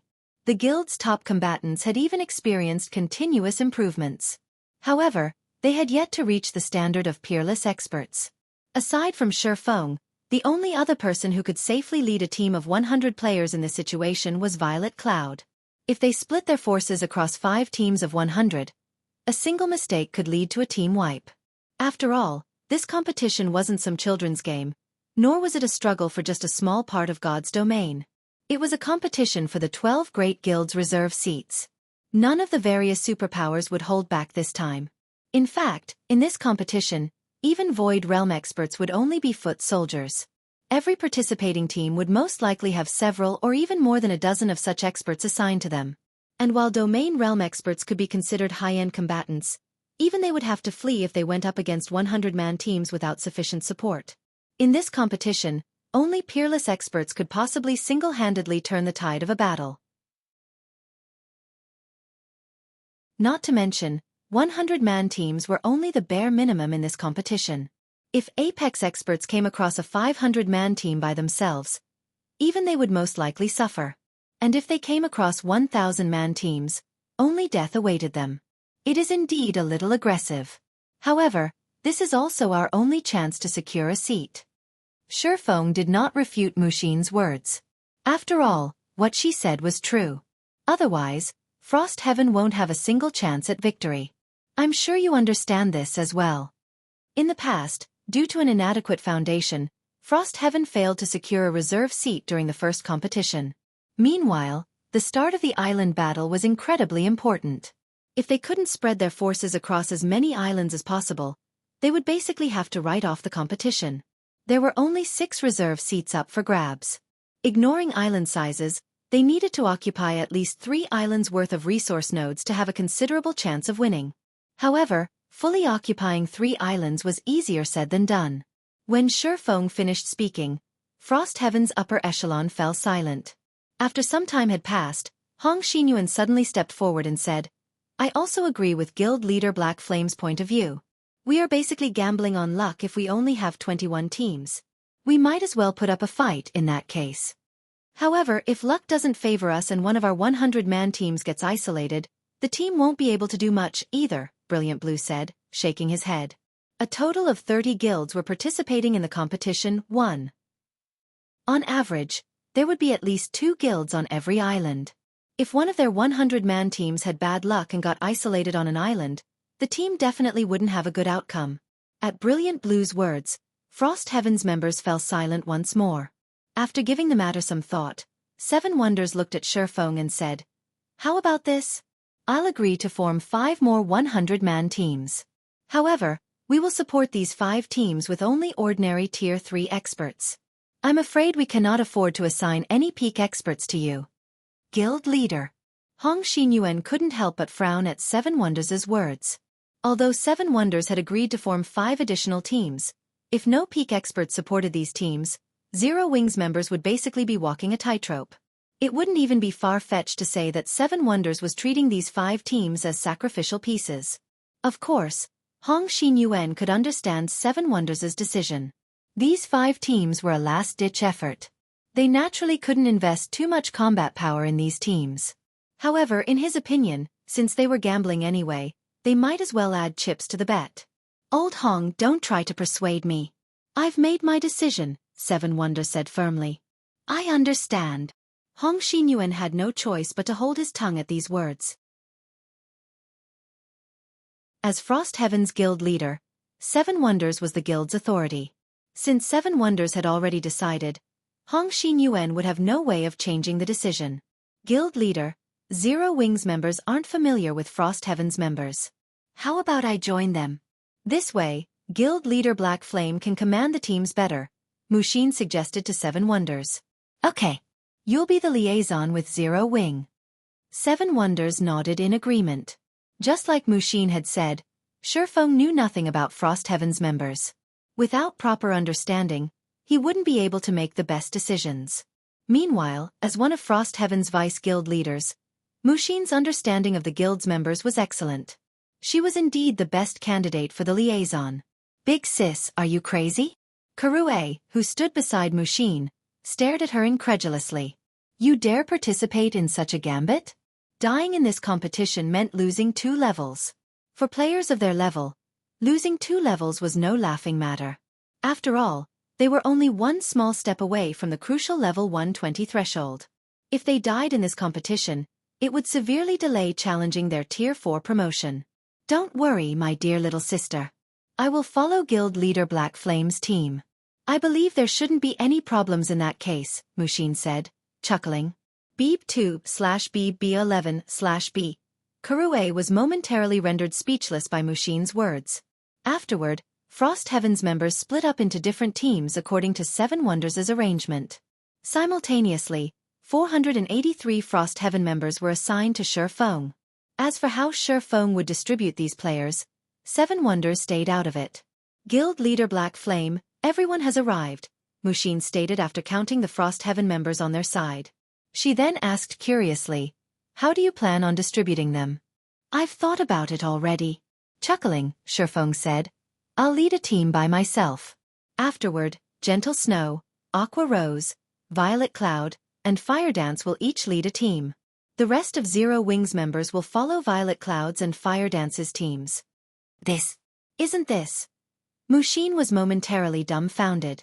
She had anticipated Violet Cloud leading a team by herself, while the rest of Zero Wings members would be split across the 3 remaining teams. After all, Violet Cloud also possessed a mana domain of her own. Yet, Shifeng was having Gentle Snow and Aqua Rose lead teams by themselves, instead.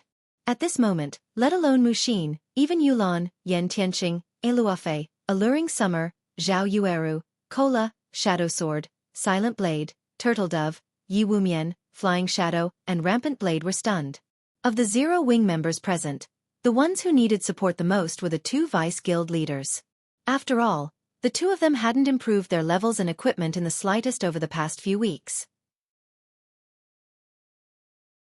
Although Gentle Snow's and Aqua Rose's weapons and equipment were still far superior to those of the various superpowers peak experts, the 2 of them were still slightly inferior to Violet Cloud and Fire Dance in combat standard. Not giving them any support was akin to going all in on a gamble. Ignoring everyone's doubts, Shifeng turned to the 2 people in question and asked, Snow, Aqua, are you fine with this arrangement? No problem. The 2 responded indifferently as if this matter had nothing to do with them. Read latest chapters at Wuxia World. Ew, good. That settles it then. Shifeng did not make any additional explanations. Following this, the various superpowers waited for another hour or so until a loud bell tolled in the War God's temple, the sound echoing throughout Flame Dragon City. The competition for the 12 Great Guilds reserve seats officially began. Immediately, the participants thronging the War God's temple's plaza turned into streaks of light and vanished one after another.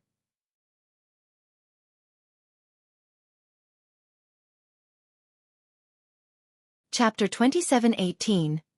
Team distribution, it's starting. It's finally starting. Crap. So, this is the spectator stand? Awesome. When the spectating players arrived in their seats, they couldn't help marveling at their surroundings. At this time, everyone was in the sky. More precisely, the spectators were seated in a coliseum-like structure that hovered above the 18 islands serving as the competition venue. The 18 islands were like chessboards, with the participants being the chess pieces. Not only could the spectators freely choose which island to spectate, but they could also zoom in to observe specific battles. The only unfortunate part was that the zoom distance was limited. The closest those in the normal seats could get was 30 meters above the islands. Too far for detailed observations. Spectators in the VIP viewing rooms, however, could not only spectate the battles as if they were there in person but also have the VIP rooms notify them of any ongoing battles. This function allowed the room occupants to avoid missing out on any exciting battles. As the spectators above the competition venue were screaming and exclaiming, the players randomly teleported onto the 18 islands were already taking action. Whether our guild can reach the top to become a giant in God's domain will depend on this battle. The guild will put anyone who performs well in this competition under priority training. Everyone, listen up. Our 1,000-man team has only 2 goals. The first is to occupy an intermediate resource node or better as soon as possible. The second is to secure the node firmly. We are fortunate. Our guild has 5 300-man teams on this island. The higher-ups have already stated that we must rank within the top 5 on this island. So long as we achieve this goal, everyone will receive 2,000 GCPs after the competition. The various participating guilds frantically went on the offensive, the tense atmosphere building excitement among the spectators in the sky. Meanwhile, inside a VIP viewing room, as expected of the 5 great super guilds, the depth of their foundations far surpasses the other guilds. Mu Lingsha sighed ruefully as she looked at the statistics of the 18 islands. The 5 great super guilds had between 53 to 61 teams each, and every one of them had at least 6 100-man teams. All of these small teams were led by legends in the virtual gaming industry. Each of the 5 great super guilds had teams on 11 to 13 of the 18 islands. In comparison, the other guilds had teams on only 5 or 6 islands on average, half of what the 5 great super guilds had. Right off the bat, it was already clear that the other guilds stood no chance against the 5 great super guilds. Of course, there were also some lucky guilds that had teams on 8 or 9 islands. However, this couldn't be considered a fortunate matter either, as their numbers were spread so thinly that they could hardly preserve themselves, let alone occupy resource nodes. On the other hand, the 5 great super guilds' personnel were divided relatively evenly. Each of them only had 1 or 2 islands with insufficient personnel, which wouldn't affect the overall situation, as more than half of the islands they occupied had a considerable number of personnel. They wouldn't have any problems ranking within the top 5 in guild points. To put it simply, it was certain that the 5 great super guilds would secure a reserve seat for themselves. In terms of personnel distribution, Miracle and Sacred Temple have the best chance to secure the 6th seat. Both guilds have teams on 9 islands, and their personnel distribution is fairly even, as well. The other guilds are evidently far behind these 2 guilds. Unyielding Heart analyzed. No. When Mu Lingsha took a look at Frost Heaven's statistics, she was slightly surprised. Frost Heaven isn't doing too badly, either. It has teams on 7 islands. If comparing based on the number of islands occupied, Frost Heaven could rank 12th out of the 30 participating superpowers. It was only 2 islands behind Miracle and Sacred Temple. No. Of the 7 islands Frost Heaven has been allocated to, 2 islands don't even have 500 players on it. Moreover, Unyielding Soul couldn't help shaking his head and sighing after carefully reading Frost Heaven's data. While Mu Lingsha and Unyielding Heart were discussing Frost Heaven, many other powers in the VIP viewing rooms were doing the same. Some of these powers gloated over Frost Heaven's misfortune, while some sympathized with the guild. As to why everyone reacted in such a way, it was because Black Flame, who was considered Frost Heaven's saving grace, had actually been assigned to Island Number 3, a large island. And worse, Black Flame's team was merely a 100-man team. He would be up against the teams of 16 superpowers on Island Number 3. Even the 5 great super guilds were present in full. The competition here was simply nightmarish in difficulty. It would be a fool's dream to try and secure a resource node with only a 100-man team. In addition, Frost Heaven only had 2 teams on Island Number 7, a medium island. One of them was a 100-man team led by Aqua Rose, while the other was a 300-man team led by one of Frost Heaven's elders. The 2 teams combined didn't even have 500 players. In comparison, the 8 other guilds on the island had between 1,000 to 2,000 players each. To make matters worse, the teams led by Frost Heaven's 7 Wonders, Hong Xin Yuan, and 5 elders actually got assigned to Island Number 17. In total, the guild had 2,500 players assigned to a measly small island. Guild leader Black Flame, what should we do? Mushin inevitably grew anxious after learning of the various island situations. The guild leader's side won't have any problems. but we only have our team and Gentle Snow's 100-man team here. This was undoubtedly the worst possible scenario for Frost Heaven. Initially, they had been hoping for Xueqi to be sent to a small island. And so long as the number of guild members on that island reached 1,000, occupying 2 resource nodes on that island shouldn't be a problem. 2 resource nodes worth of guild points would be more than enough to propel Frost Heaven to the top 5 rankings of that island. After all, a small island only had 12 resource nodes. With so many guilds competing for the nodes, there wouldn't be enough for each competing guild to secure one. Now, however, Xueqi had ended up on a large island with only 200 friendly players. In this situation, the most he could do was occupy 1 resource node, which would basically be useless. Moreover, as Xueqi was foreign aid, he would get only half the points official participants would get. On the other hand, 7 Wonders' side should have no problem occupying 2 resource nodes. In fact, they had too many people for the task. However, securing a 3rd node on the small island would be difficult since a small island had only 12 resource nodes. If Frost Heaven occupied too many, the other superpowers would join hands to target Frost Heaven. This is still a relatively good start, Xueqi said calmly as he inspected the distribution information. Let's meet up with Snow's team for now. A good start. Mushin fell speechless momentarily. In the current situation, the chances of Frost Heaven securing the 6th reserve seat were incredibly slim. However, what Mushin didn't know was that Xueqi had hoped to be assigned to a medium or large island. After all, only medium and large islands had advanced resource nodes. As foreign aid, he would receive only half the points of official participants. Hence, securing an advanced node was a must if he wished to have an impact. His random assignment to a large island couldn't be considered bad luck. If he had gotten assigned to a small island, now that would be truly bad luck. Read latest chapters at Xueqi World. EU. During the time Xueqi's team was converging with Gentle Snow's team, a 1,000-man team was slowly traversing a dense forest on island number 3. Meanwhile, the cool-headed youth leading the team was currently staring at a 100-man team several hundred yards away, with scorching flames blazing in his eyes. Black Flame, it seems your luck has finally run out. If you have to blame someone, blame yourself for arranging your teams in such a way. Now, I will let you know the consequences of going against me. Excitement filled Thousand Miles' eyes as he looked at Gentle Snow and her team in the distance. Vice Guild Leader Miles, we have already scouted the vicinity. There are no other guilds nearby, a level 118, Tier 3 Ranger reported through the team chat. Good. Thousand Miles grew even more excited at this piece of news. He then announced through the team chat, since no other guilds are nearby, we don't need to be polite. Everyone, charge. Let's kill this vice guild leader of Zero Wing first and collect some interest. Yes, sir. At Thousand Miles' command, Miracle's members, lurking excitedly in the forest, prepared to ambush Gentle Snow's team. They would make sure that her team had nowhere to be run/be.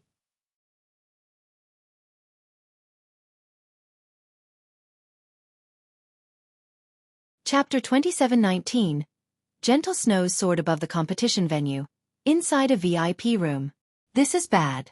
Miracle's Thousand Miles discovered Gentle Snow's team. Flourishing Willow said nervously as she stared at a dense forest on island number 3. Gentle Snow will be in trouble. Thousand Miles' team is a 1,000-man team. The experts on Thousand Miles' team are astonishing. I'm afraid there are at least a dozen peak experts and 2 apex experts. Galaxy Past, the Star Alliance's guild leader, also frowned when he saw this situation. As a guild of Star Moon Kingdom, the Star Alliance had frequently clashed with Gentle Snow's Ouroboros during the early stages of the game. In fact, Galaxy Past had even treated Gentle Snow as his rival. Hence, Galaxy Past paid close attention to Zero Wing in this competition. This was especially so for his ex-rival, Gentle Snow. Galaxy Past had even set Gentle Snow as a priority target on the spectator's interface. So long as she fought in a battle, he would be notified of it immediately. The gap between the two sides is too large. Purple Eye, who was now a level 117, Tier 3 Great Mage, shook her head and sighed. If Gentle Snow were leading Zero Wing's main force, she might still stand a chance. However, with her strength alone, there's no way her team can win. Even escaping will be a problem. Although the Star Alliance had been in conflict with Ouroboros and even the current Zero Wing, As guilds originating from Star Moon Kingdom and peak experts from the same kingdom, Purple I still hope to see Gentle Snow and Zero Wing perform well in this competition. Damn it. If only we could join the battle. The other Star Alliance upper echelon present also sighed and grumbled. They never thought that Gentle Snow's team would be so unlucky as to encounter a 1,000-man team right off the bat. Miracle has started moving. Gentle Snow. Why haven't you noticed them yet? Flourishing Willow reflexively stood up in worry and pointed at Miracle's members on the holographic projection. A 100 versus 1,000 battle already placed Gentle Snow's team in an overwhelming disadvantage. Moreover, Miracle's team was even stuffed with experts, while Frost Heaven's members were obviously no good. Even the strongest among them had reached only the refinement realm. Most of them weren't even at the half-step refinement realm standard. Let alone Miracle's experts. Even the Star Alliance's main force could trounce these Tier 3 experts from Frost Heaven. However, despite the Star Alliance's members' thoughts and shouts, Miracle's experts had already sneaked within 100 yards of Gentle Snow's team. 4 Tier 3 players. Such a distance required only a few steps to cross. Gentle Snow's team had no chance to flee now. Magic Team, start chanting. 1,000 Miles commanded after his team arrived within the critical range. He then turned to the 2 elderly men beside him and said, Elder Rock, Elder Feather, I'll leave Gentle Snow to you too. Do not let her get away. Rest assured. Vice Guild Leader. Leave that young lady to these 2 old men. Elder Rock, a white-bearded old man clad in black robes and armed with 2 pitch-black short swords, answered. If we take action, she won't have a chance to escape, Elder Feather, an old man with golden pupils, said, smiling. He wore dark gray leather armor and carried a white-winged feather bow. I am naturally confident in your abilities. Both of you are our guild's top-ranking ambushers. However, Gentle Snow isn't an easy target, either. In terms of combat power, she rivals domain realm experts already. Killing her will definitely deal a huge blow to Zero Wing, 1,000 Miles said, smiling. 1,000 Miles felt reassured that Elder Rock and Elder Feather were taking action. After all, the 2 elders could hold their ground even against a peerless expert if they worked together. This was why the guild had let these 2 elders join a 1,000-man team. However, he did not wish to repeat his mistakes. He would use everything he had, even to deal with a minor problem. When 1,000 Miles finished speaking, the magical class players in the team had also completed the incantations for their spells. Vice Guild Leader, all preparations are done. We can make them disappear from the island at your command. A level 118, Tier 3 Great Mage reported quietly. Good. 1,000 Miles did not doubt his subordinate's words at all since the 20 magical class players had jointly cast 8 destruction spells. These powerful spells would devastate even level 120 mythic monsters, let alone Tier 3 players. The magical class players on the team grew excited. After all, they rarely had an opportunity to use such high-caliber spells. The bosses in dungeons normally wouldn't give them a chance to cast such spells. Only during siege battles would they have such an opportunity. Now that they could use Gentle Snow's team for target practice, they were naturally more than happy to do so. Immediately, 1,000 Miles turned to look at Gentle Snow's team. Ha! However, the instant 1,000 Miles turned around, his entire body shuddered. Before anyone noticed, Gentle Snow had already appeared before his team's magical class players. The Tier 3 Great Mage that reported to him was even laughing, wholly unaware of Gentle Snow's arrival. Not good. We got discovered. 1,000 Miles shouted instinctively. At this moment, 1,000 Miles wasn't the only person to have noticed Gentle Snow's sudden appearance. The other Miracle members noticed her too. Only, their minds failed to react to the situation. Gentle Snow, who had used Instant Flash to arrive before her ambushers, had no intention of giving her opponents time to react. She immediately swung the Glorious Will replica, which had already been upgraded to the fragmented legendary rank, at the Tier 3 Great Mage leading Miracle's magical class players. Gentle Snow's slash was straightforward, so fast that the Great Mage could only watch as her sword descended. He didn't even have time to dodge using instantaneous movement. The next moment, the Great Mage was cleaved in half, and his HP plummeted straight to 0. What a quick slash. 1,000 Miles couldn't help gasping when he saw his subordinate getting killed. The Great Mage in question was a Void Realm expert. Normally, So long as his opponent made any movements, he would instantly sense his opponent's intentions and react appropriately. Moreover, all magical class players possessed skills or spells like instantaneous movement. Hence, in order to finish the Great Mage in one hit, even domain realm experts had to launch an attack without the Great Mage's awareness of the situation. However, despite Gentle Snow executing an attack right before the Great Mage's eyes, the latter had actually failed to respond to it. Little girl, you are really courageous. Aren't you afraid of making a one-way trip? Elder Feather sneered as he looked at Gentle Snow. However, despite his confident words, he still observed Gentle Snow cautiously. He then privately whispered to Elder Rock, "It seems this little girl is much stronger than we imagined, Old Rock. I'll try to create an opportunity for you in a moment. Leave it to me." The black-clad Elder Rock also understood that the woman before them shouldn't be underestimated. Immediately, the short swords he held behind his back bloomed with a pitch-black brilliance. As soon as there was an opening, he would use his strongest move to finish off Gentle Snow. However, before Elder Feather and Elder Rock could make their move, Gentle Snow seemed to see through their intentions already. Before the two elderly men realized it, 16 swords of light were flying at them, the abrupt attack catching them off guard.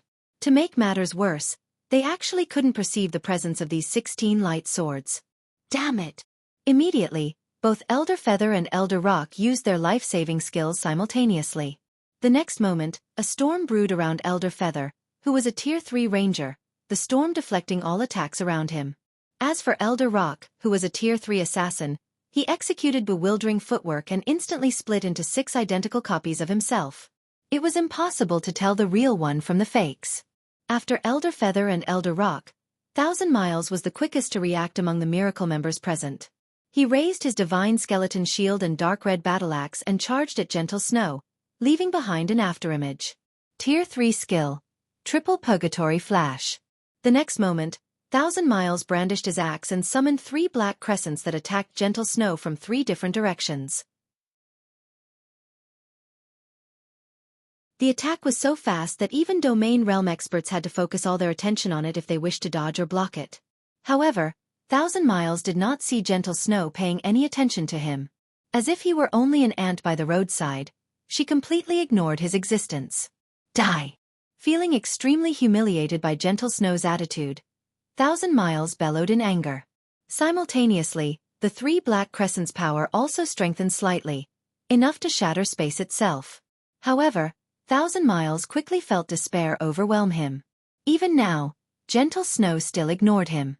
She merely swung her great sword at the crescent approaching her from the front. Immediately afterward, the black crescent deflected along the great sword's trajectory and smashed into the 2 other black crescents. To 1,000 Miles' surprise, after the latter 2 crescents got struck, their courses actually deviated toward himself. How is this possible? 1,000 Miles was dumbfounded. Although he wanted to repulse these 2 black crescents, his body simply couldn't react in time. Boom! Boom! Read latest chapters at Wuxia World. EU2 dull sounds appeared, and 1,000 Miles stumbled 2 consecutive steps backward. Each step was accompanied by a significant loss of HP. By the end of the attack, 2 deep cuts had appeared on his armor, and his HP had fallen below 50%. Just when 1,000 Miles thought he could catch a breather, he noticed that his surroundings were surprisingly quiet. You guys! What happened? 1,000 Miles couldn't help his confusion when he saw his teammates' shocked expressions. However, before 1,000 Miles could take in the situation, another black crescent flew across his neck and left behind a black line in space and a flying head.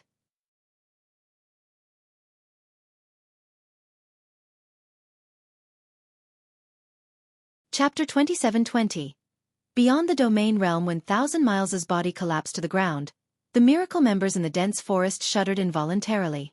The Star Alliance's members spectating in their VIP viewing room also gaped in shock. How did she become so strong? Purple Eye exclaimed in disbelief.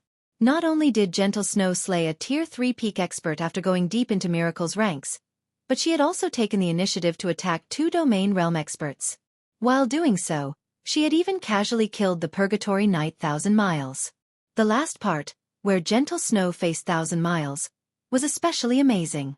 1,000 Miles should have generated those 3 black crescents using a skill, yet Gentle Snow had made it look as if she was the one who summoned them. It was simply unbelievable. Has the gap between us gotten so big already? Galaxy Past was at a loss for words as he stared at Gentle Snow's figure in the holographic projection. They were both Star Moon Kingdom's top-ranking experts. Yet it was now obvious that the actual gap between them was massive. They were already in completely different worlds. Guild leader, I plan to leave Star Moon Kingdom temporarily after this competition. I want to explore other places, Flourishing Willow said. She was similarly shocked by Gentle Snow's strength and felt unreconciled. The gap between them clearly hadn't been so massive before. Both of them were experts ranked in the God's Domain experts list. Now, however, Flourishing Willow doubted she could survive even one move against Gentle Snow. How could she possibly accept this situation? Sure. Galaxy Past did not question Flourishing Willow's decision. On the contrary, he turned to Purple Eye and asked, "How about you take a look outside too? The guild doesn't have many matters to deal with now, and I can handle them by myself." "Thank you, guild leader." Purple Eye nodded while gritting her teeth. "I won't disappoint you." Although the Star Alliance normally mingled in Star Moon Kingdom's neighboring countries as well, compared to Zero Wing, whose members fought all over God's Domain, the Star Alliance's chessboard was truly insignificant and laughable. During the time the Star Alliance's members were in shock, the members of Miracle inside the dense forest were likewise stunned. As if they had just encountered a ferocious monster, every one of them stood stock still. One move. Gentle Snow had killed 1,000 miles in just one move. With such strength, she already rivaled peerless experts. Elder Rock and Elder Feather, who had successfully evaded Gentle Snow's attack, were dazed, fear and confusion coloring their faces. Impossible! How can a little girl like you reach such a realm? Elder Rock couldn't help doubting his eyes as he gazed at Gentle Snow. I never thought anyone could reach that realm at such a young age. Am I really getting too old? Elder Feather also turned somewhat silly as he looked at Gentle Snow. They hadn't thought much of it when they saw Gentle Snow kill the Void Realm Great Mage. However, after seeing Gentle Snow kill 1,000 miles, they finally understood what happened. The woman before them wasn't some powerful expert rivaling Domain Realm experts. Instead, she was an existence that had transcended the Domain Realm. When the two elderly men looked at the young lady before them, they suddenly felt they had lived their lives in vain. After all, they had racked their brains just to reach the Domain Realm's upper stage. Yet Gentle Snow was already beyond the Domain Realm. How could they not despair at this discovery? Even in veteran superguilds, anyone capable of reaching the Domain Realm's upper stage was generally over 60 years old already. As for the existences that had transcended the Domain Realm and reached the higher Domain Realm, they were true old monsters. These existences were the mainstays of the 5 great super guilds. However, during the time Elder Rock and Elder Feather were in a daze, Miracle's other Tier 3 experts regained their senses and suddenly charged at Gentle Snow. Kill! This woman killed Vice Guild leader Miles. We must not let her leave alive. That's right. In this special space, even peerless experts can't afford to duke it out with us. The next moment, over 100 Guardian Knights and Shield Warriors activated their defensive skills and closed in on Gentle Snow. Simultaneously, the magical class players on the team started casting combination spells one after another. Old Rock, let's leave. It'll be too late. Otherwise. Elder Feather suggested as he glanced at Elder Rock. He then activated a skill without hesitation and transformed into a gale. He crossed several dozen yards with every step he took, showing no intention of fighting whatsoever. Snapping out of his daze, Elder Rock hurriedly used wind steps, which he had upgraded to Tier 3, and entered stealth. Elders. Miracle's members were stunned momentarily. What was up with this situation? Despite being the two strongest combatants in their 1,000-man team, Elder Rock and Elder Feather had actually fled. At this moment, let alone Miracle's members, even the Star Alliance's spectating members couldn't help gaping in shock. What's going on? Why are those two Apex experts running away? Despite having entered the flowing water realm already, Galaxy Past, Flourishing Willow, and Purple Eye were bewildered by Elder Rock and Elder Feather's decision to flee. Domain Realm experts were existences that even the various superpowers wouldn't want to offend casually. Not to mention, both Elder Rock and Elder Feather had clearly made significant progress in the Domain Realm already. The two of them working together could most likely go up against peerless experts. Not to mention, they still had the 1,000-man team supporting them. Even a peerless expert wouldn't want to clash head-on with such a force. Yet, the two apex experts had actually fled? While everyone was bewildered by this situation, Gentle Snow executed a vertical leap, vanishing from sight. When she reappeared, she was standing 50 yards away from her original position. The glorious will in her hands bloomed with dazzling brilliance. Will of light. Instantly, 12 brilliant flashes streaked through the dense vegetation, brightly illuminating the entire forest. What is she doing?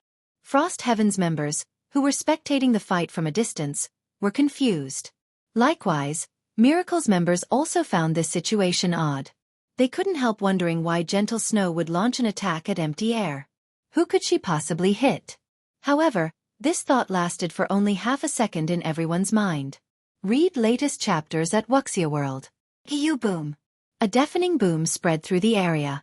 Immediately afterward, web-like cracks formed within the dense forest space and spread up to 300 yards away from the explosion's epicenter. Then, the entire region collapsed. The cracked space transformed into a pitch-black area with space and time in disarray. A boundless spatial storm subsequently raged through the area, devouring all of Miracle's members. Even Elder Rock and Elder Feather, who had escaped beforehand, got swept up in this chaotic storm, their HPs draining like running water. Several seconds later, the shattered space started returning to normal. However, at this point, Miracle's 1,000-man team was nowhere in sight. And from above the island, it looked as if a huge meteorite had struck the dense forest, leaving behind only a huge impact crater.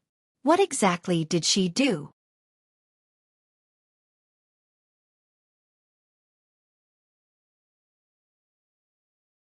Chapter 27-21. Uproar. Guild leader, did you see that? Purple Eye goggled in shock as she pointed at the huge crater in the holographic projection. Gentle Snow, How did she do that? Gentle Snow should have destroyed the space in the surrounding area to annihilate Miracle's 1,000-man team. Galaxy Past answered calmly. No. I know that, but I'm not referring to that, Purple Eye said, shaking her head. She then turned to Galaxy Past and continued. I'm talking about Gentle Snow's 12 consecutive slashes. She actually stacked the power of those 12 slashes. It was challenging to combine the power of multiple sources. The more sources one tried to combine, the greater the difficulty. In fact, the difficulty increased exponentially. Even Apex experts who had reached the domain realm could, at best, combine the power of 6 attacks. Yet, now, Gentle Snow had actually combined 12 attacks into one. Moreover, she had accomplished this feat while wielding a great sword. This was no longer a matter of strength. Such a feat should be impossible for humans. Gentle Snow was a genius of their generation. They had also entered God's domain at the same time. Even if Gentle Snow had made rapid progress, reaching such a level should be possible for her. At this point, she couldn't even be considered human anymore. She was a monster in human skin. Purple, calm down. Galaxy Past advised. You should be aware of Zero Wing's strength. Zero Wing has always been able to accomplish feats other guilds can't. Gentle Snow might have learned a powerful skill that allowed her to perform such an action. Galaxy Past could sympathize with Purple Eye's unreconciled and helpless feelings. After all, this kind of power already exceeded the realm of humans. It was no exaggeration to say that Gentle Snow had become an existence that they would never surpass in their lifetimes. Meanwhile, inside a lounge in Miracle's headquarters in the real world, the lids of 2 virtual gaming cabins opened slowly. We still died. We didn't even have a chance to escape. With this, we'll have to wait even longer before we can start our Tier 4 promotions, Elder Rock grumbled as he sat up in his gaming cabin, a bitter smile forming on his face. We are lucky. If this were the preliminaries, we would have lost 5 levels. Elder Feather frowned as he sat up in his cabin. A hint of awe appearing in his eyes, he continued. Truly, that kind of monster isn't something we can go up against. She actually destroyed the entire space to prevent us from escaping. Even short-duration invulnerability skills are useless against that kind of attack.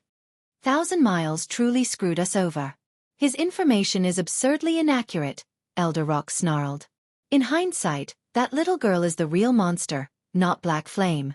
However, it's fortunate we came across her so soon. There is still time to salvage this situation, Elder Feather said, smiling. What do you mean, Old Feather? Elder Rock asked, puzzled. I relayed this information to the guild leader before we got killed. I'm sure the others know about this by now, Elder Feather said. Now that it is revealed that Frost Heaven has a higher domain realm expert in addition to Black Flame, I'm sure you should know what this means. Are you saying the guild leader will relay this information to the other superpowers? Elder Rock couldn't help growing a little excited. That was a higher domain realm expert they were talking about. On island number 3, there was no way Black Flame could cause an upset by himself. However, it would be a different story if a higher domain realm expert were added to the equation. Zero Wing might actually be able to secure 2 resource nodes and become the 6th-ranked guild on island number 3. In that case, Frost Heaven's chances of winning the 6th reserve seat would increase significantly. However, once Miracle spread this information, the various superpowers would most likely band together to prevent Frost Heaven from ousting them. Just as Elder Feather assumed, Miracle did not conceal Gentle Snow's information. On the contrary, the guild publicized it throughout the arena. Every participating guild became aware of Gentle Snow's existence. Higher domain realm? Zero Wing actually had such an expert? Could Miracle be lying to us? That's the higher domain realm we are talking about. How can a little girl like Gentle Snow reach it? That shouldn't be the case. According to our members on island number 3, Gentle Snow did indeed clash with one of Miracle's 1,000-man teams. Moreover, their fight created quite a commotion. It could be heard even from miles away.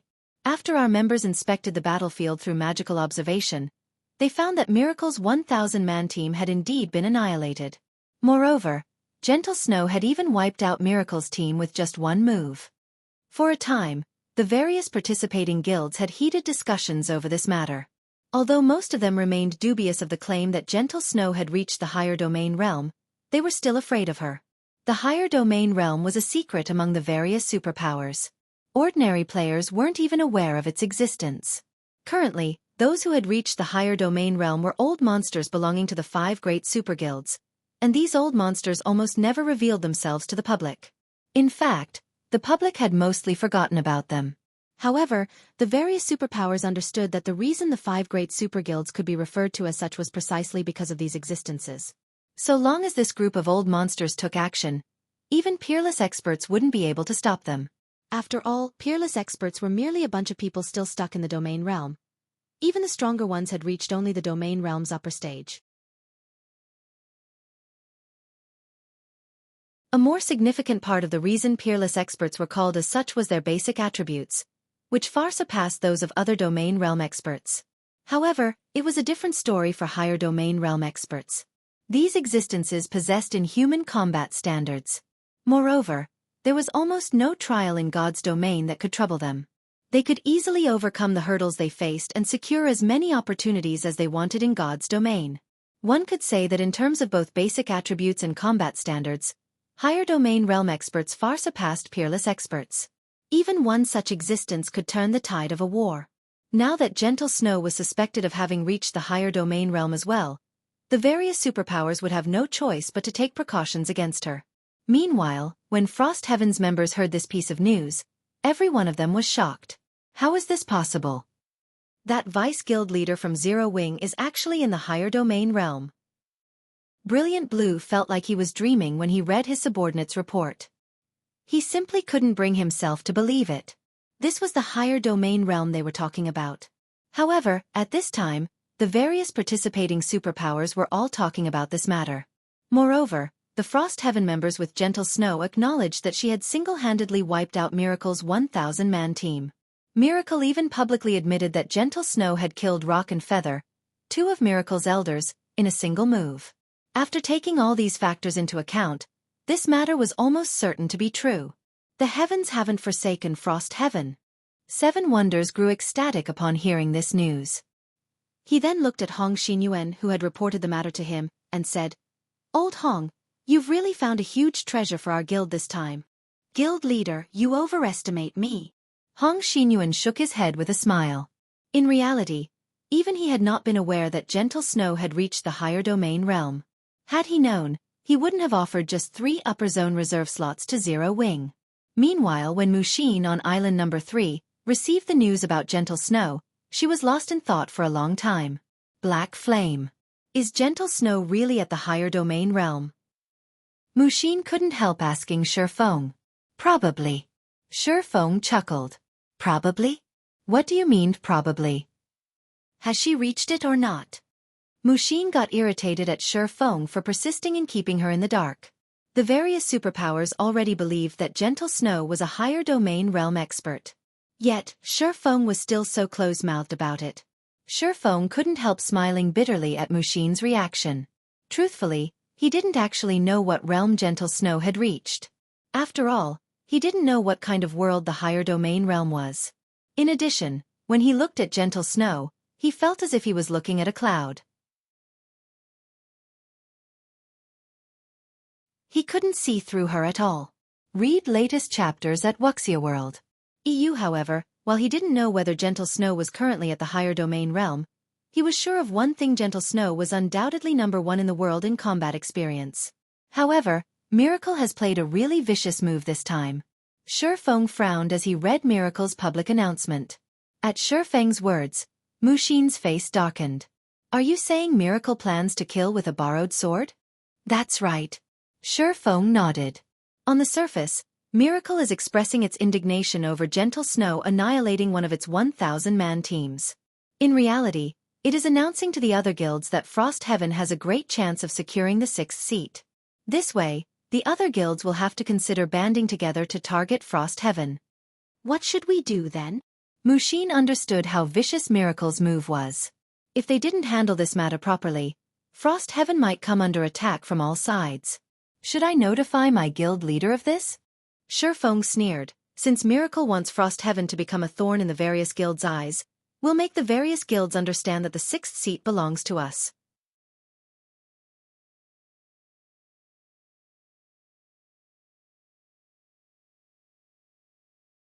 Chapter 27-22. No regrets. Have the various guilds acknowledged us? Mushin revealed a wry smile when she heard Xuefeng's words. But out of the 6 reserve seats available, only 1 is obtainable. How can the other guilds possibly give up on it? There are 6 reserve seats up for grabs, yet the various guilds have given up on 5 of them. Why do you think that's the case? Xuefeng responded with a question of his own. Isn't that obvious? It's because the 5 great super guilds are too strong.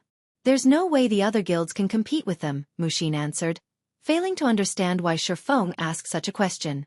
Who the owners of 5 of the 6 reserve seats were was common knowledge for everyone. Otherwise, the various guilds wouldn't be competing so desperately for the 6th seat, with some guilds even risking everything they had. That's right. It is because those 5 super guilds are sufficiently strong, Xuefeng said, nodding. Hence, those guilds don't dare compete with them. Do you mean to make the various guilds deem us too strong to provoke? That's impossible, Mushin said, shaking her head. She felt that Xuefeng was building castles in the air. Frost Heaven doesn't have that kind of strength right now. Indeed. Frost Heaven doesn't have the necessary strength right now, Xuefeng said unceremoniously. That's why we need to go crazy, so crazy that the other guilds become afraid of us. Only by doing so do we stand a chance of victory. They couldn't afford to act defensively. And even if they did, they wouldn't be able to protect anything in a situation where every other guild, aside from the 5 great super guilds, were Frost Heaven's enemies. Even Xuefeng couldn't turn the tide of battle. After all, this was a competition for resource nodes, not a contest of strength. Even if he occupied every resource node on an island, there were still 17 other islands. Frost Heaven would still lose. Not to mention, occupying an entire island would be a challenge, even for him. The size of island number 3 was like a level 100 neutral map. If the various guilds' players hid from him, he would have great difficulty locating them, regardless of his mana domain. Moreover, every participating player was a Tier 3 expert. When not subjected to any debuffs, they could run very fast. In addition, he would have to occupy the many resource nodes on the island while also ensuring their safety. How do we do that? Even if we go crazy, we still need a target. Mushin understood what Xuefeng was saying. However, she found it truly hard to imagine how they could make the various guilds fear them and actively give up on competing with them. Of course we have one. Smiling, Xuefeng added, and it's even ready-made. Are you talking about Miracle? Shaking her head, Mushin argued, Although Miracle has used a trick to deal with us, even if we annihilate Miracle, I'm afraid the other guilds still won't rest. No. Not Miracle. How can Miracle possibly be qualified for such a role? Xueqi smiled while shaking his head. Didn't you already mention which guilds the other guilds don't dare to offend? Muxin gasped involuntarily when she heard Xueqi's words. Are you saying, that's right? The 5 great super guilds? Xueqi nodded. Of course, we won't have to target all 5 of them. Going for mythology should be more than enough. In his previous life, Miracle had relied on mythology to secure one of the reserve seats during the first official competition. Since he was already going against Miracle in this life, it was only a matter of time before he had to deal with mythology. In that case, he might as well strike first to gain an advantage. Isn't this a little too crazy? That's one of the 5 great super guilds we are talking about. Muxin couldn't help feeling a little afraid at the mention of making an enemy out of one of the 5 great super guilds. The 5 great super guilds were like the sun in the virtual gaming industry. While most guilds might declare their intent to surpass the 5 great super guilds, it was another thing altogether to actually fight one. For the various superpowers, the stronger they grew, the more fearful of the 5 great super guilds they became. After all, the depth of the 5 great super guilds' foundations was simply unfathomable. This isn't madness. Xueqi shook his head. In an earnest tone he said, this is Frost Heaven's only way out. Whether you secure a seat will depend on your decision. Afterward, Xueqi stopped trying to convince Muxin and had her relay this proposal to 7 Wonders. Whether they went through with his plan or not would depend on Frost Heaven's guild leader. Declare war on mythology? Is Black Flame insane? Brilliant Blue trembled when he received Xueqi's suggestion. Immediately, he contacted 7 Wonders and protested. Guild leader, that's one of the 5 great super guilds we are talking about. Even 3 Frost Heavens wouldn't be a match for it. I understand. 7 Wonders also wore a gloomy face. Helplessly he said, however, we only have 2 options if we wish to secure a reserve seat.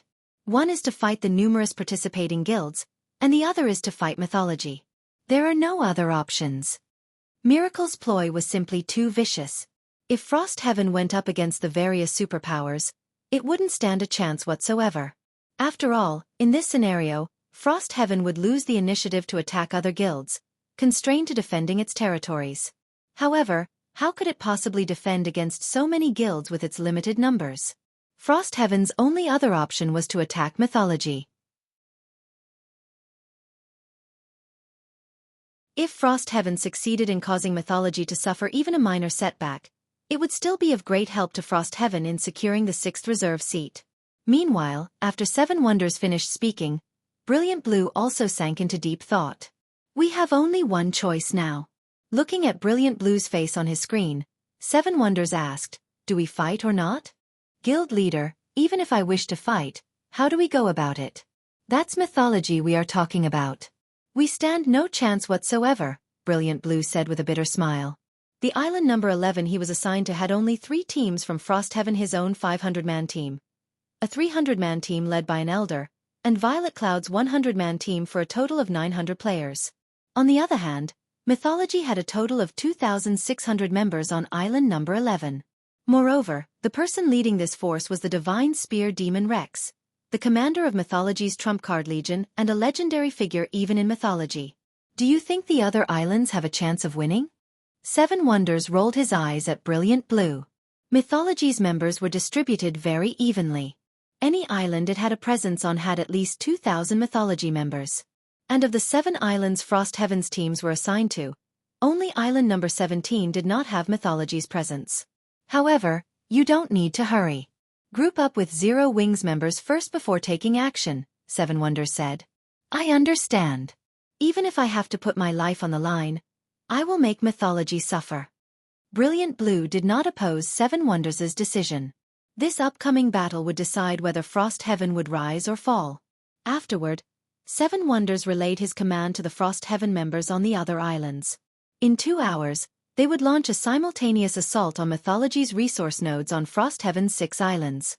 As Frost Heaven's members waited quietly for their fateful moment, fierce battles occurred one after another on the various islands. The savage clash between superpowers thoroughly dumbfounded the spectating major powers. They never thought that the foundations of these superpowers would be so astonishing.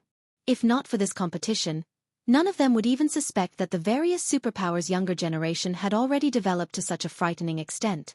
Not only had many of these younger generation talents reached the Void Realm already, but some had even reached the Domain Realm.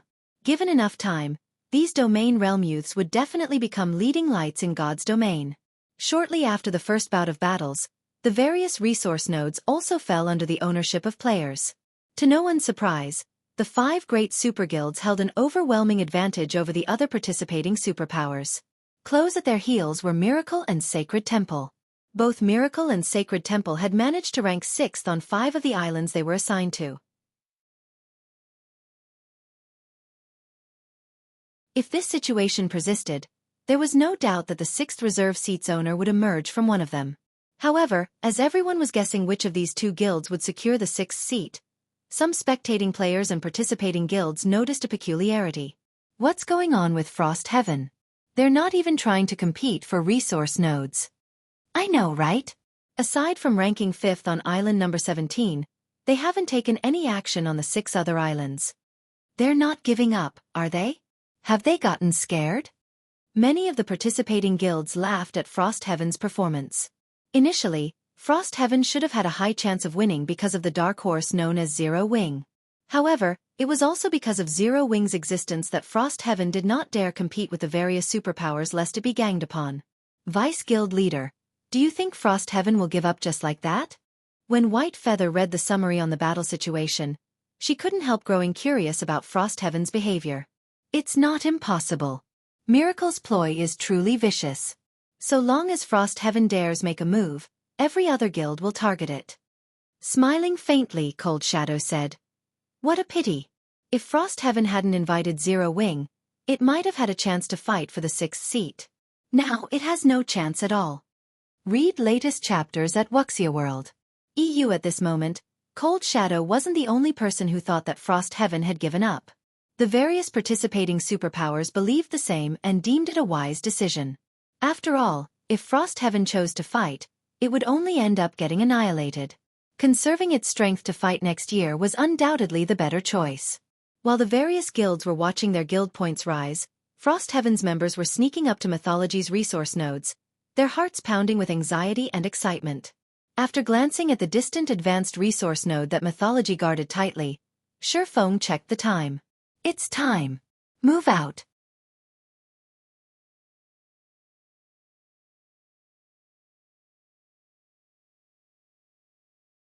Chapter 27-23.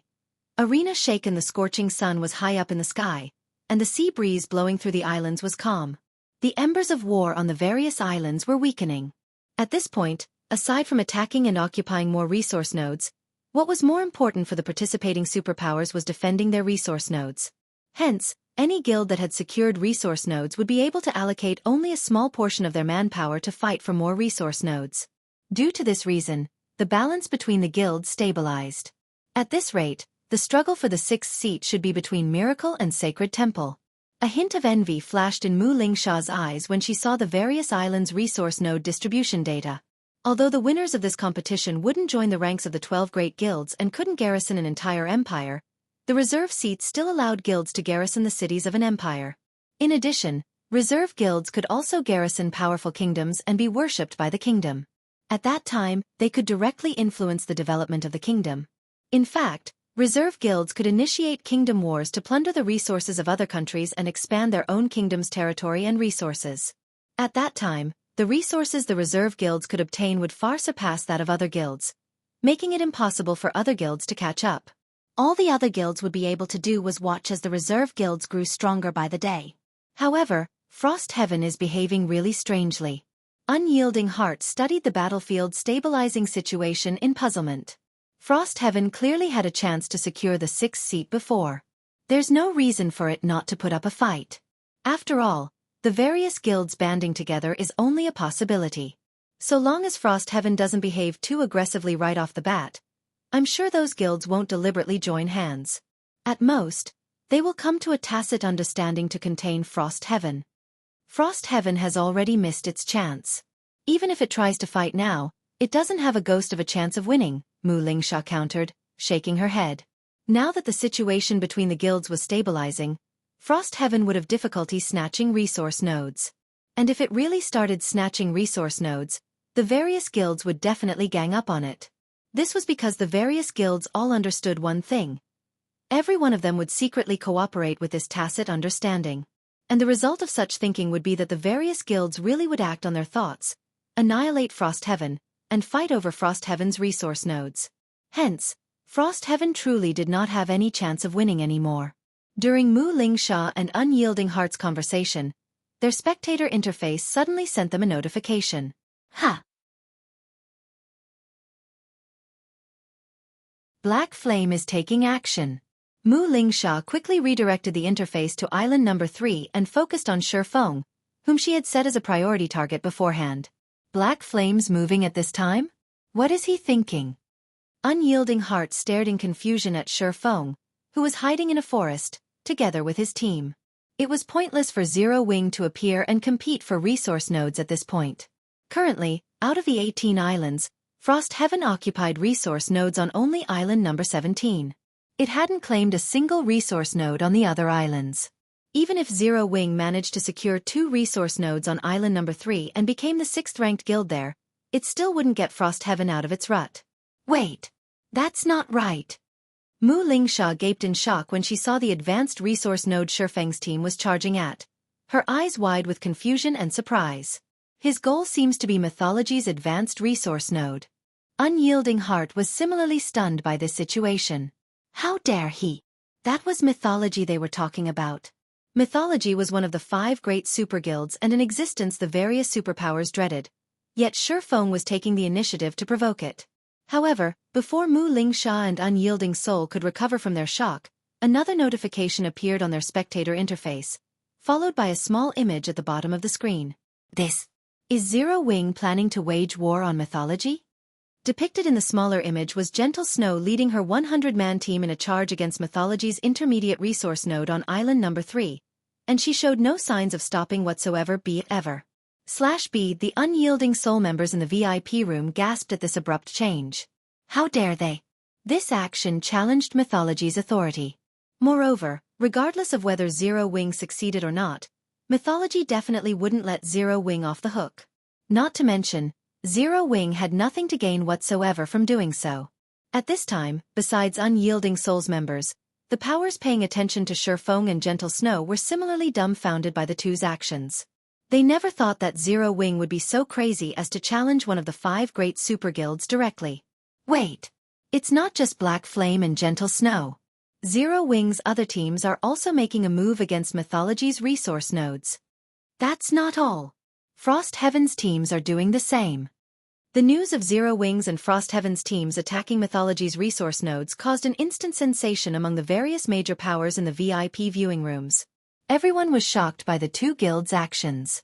That's Mythology we are talking about. How dare they? Frost Heaven and Zero Wing have truly lost their minds this time. Setting aside whether they will succeed or not, aren't they afraid of Mythology's retaliation after the competition? Are they really not afraid that Mythology will exterminate them? The various major powers felt puzzled by Zero Wing's and Frost Heaven's actions. They simply couldn't figure out what the 2 guilds were thinking. The 5 great super guilds' position in the virtual gaming industry was as stable as a mountain because no superpower dared to offend them. Any superpower that dared to do so would get eliminated from the industry without exception. Now that Zero Wing and Frost Heaven were openly provoking Mythology in front of everyone in the world, Mythology definitely wouldn't spare them in order to maintain its authority. Has Seven Wonders lost his mind? Cold Shadow was incensed when she read the report that Mythology's resource nodes had come under attack on 6 islands. They actually dare provoke us? Do they not know what death is? She never thought that Zero Wing and Frost Heaven would pull such an astonishing move after remaining silent for so long. Moreover, they had even chosen to challenge one of the 5 great super guilds directly.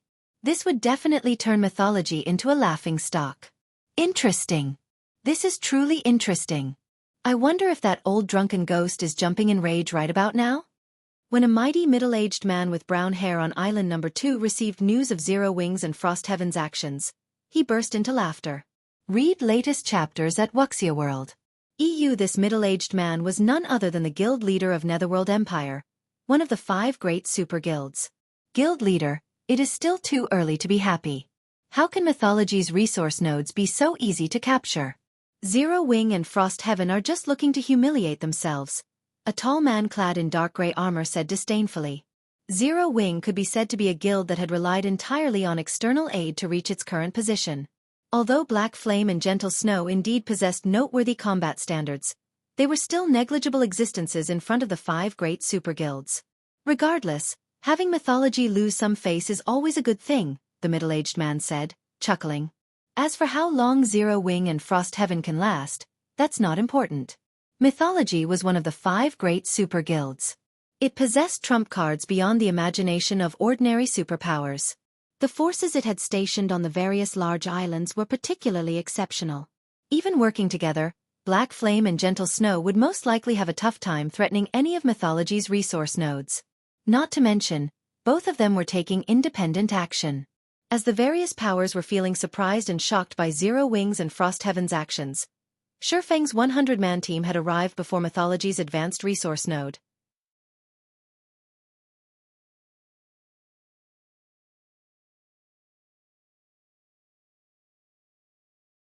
Chapter 27-24.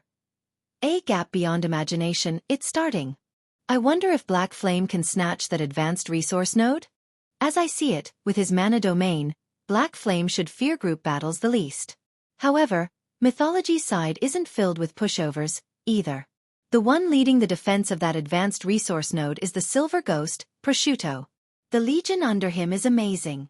I heard they killed a level 110 superior mythic-ranked world boss some time ago. The feat sent waves across the entire western continent. Crap. They're that strong? In that case, Black Flame is really in danger. I heard that superior mythics all possess mana domains.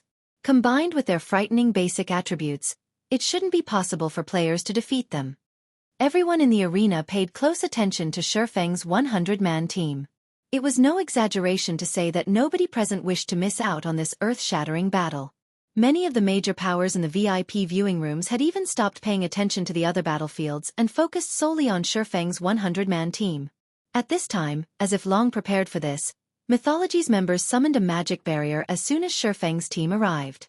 The barrier covered a 500-yard radius, thoroughly enveloping the advanced resource node and Xueqi's team. Under the magic barrier's oppressive power, not only did everyone on Xueqi's team feel their bodies growing heavier, but even their basic attributes started falling rapidly. This is an advanced magic barrier? Mushin was shocked when she saw how much her basic attributes had fallen. How is this possible?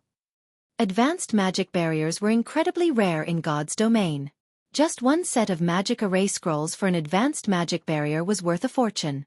However, as the current competition prohibited the use of magic tools, players could only rely on themselves to erect magic barriers. There were strict requirements for players to use magic barriers without any external aid. Just casting an intermediate magic array required 100 players.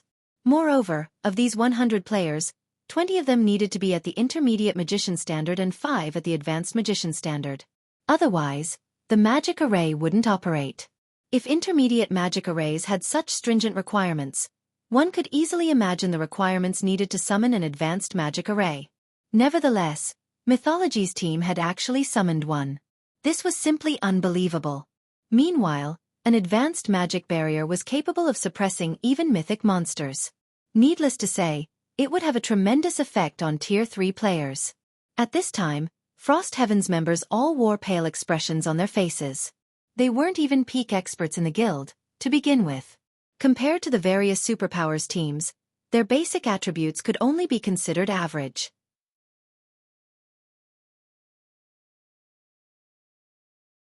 Now that the magic barrier had reduced their basic attributes by 30%, how were they supposed to fight?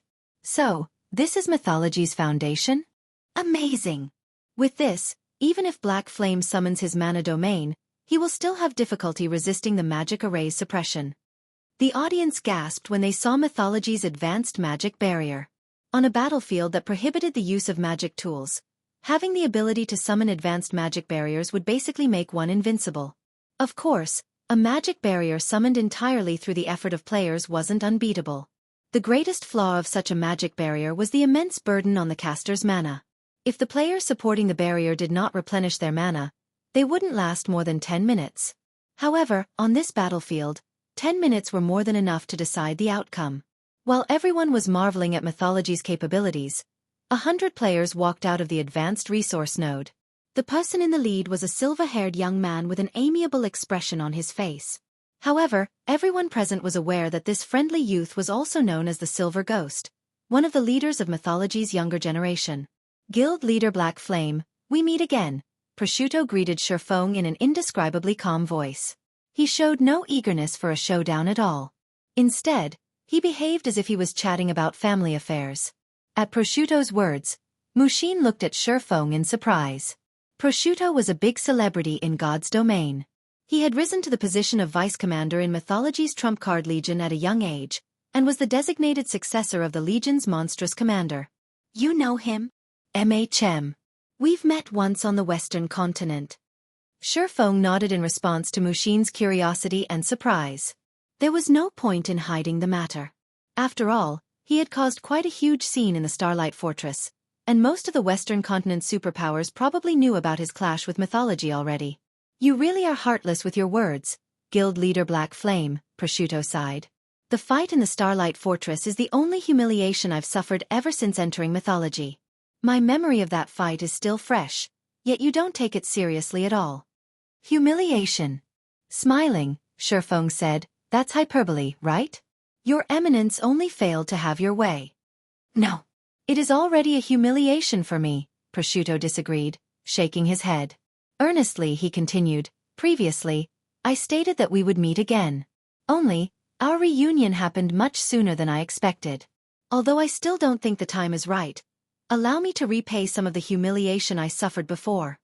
As soon as Prosciutto finished speaking, the 100 Tier 3 experts behind him promptly released their auras.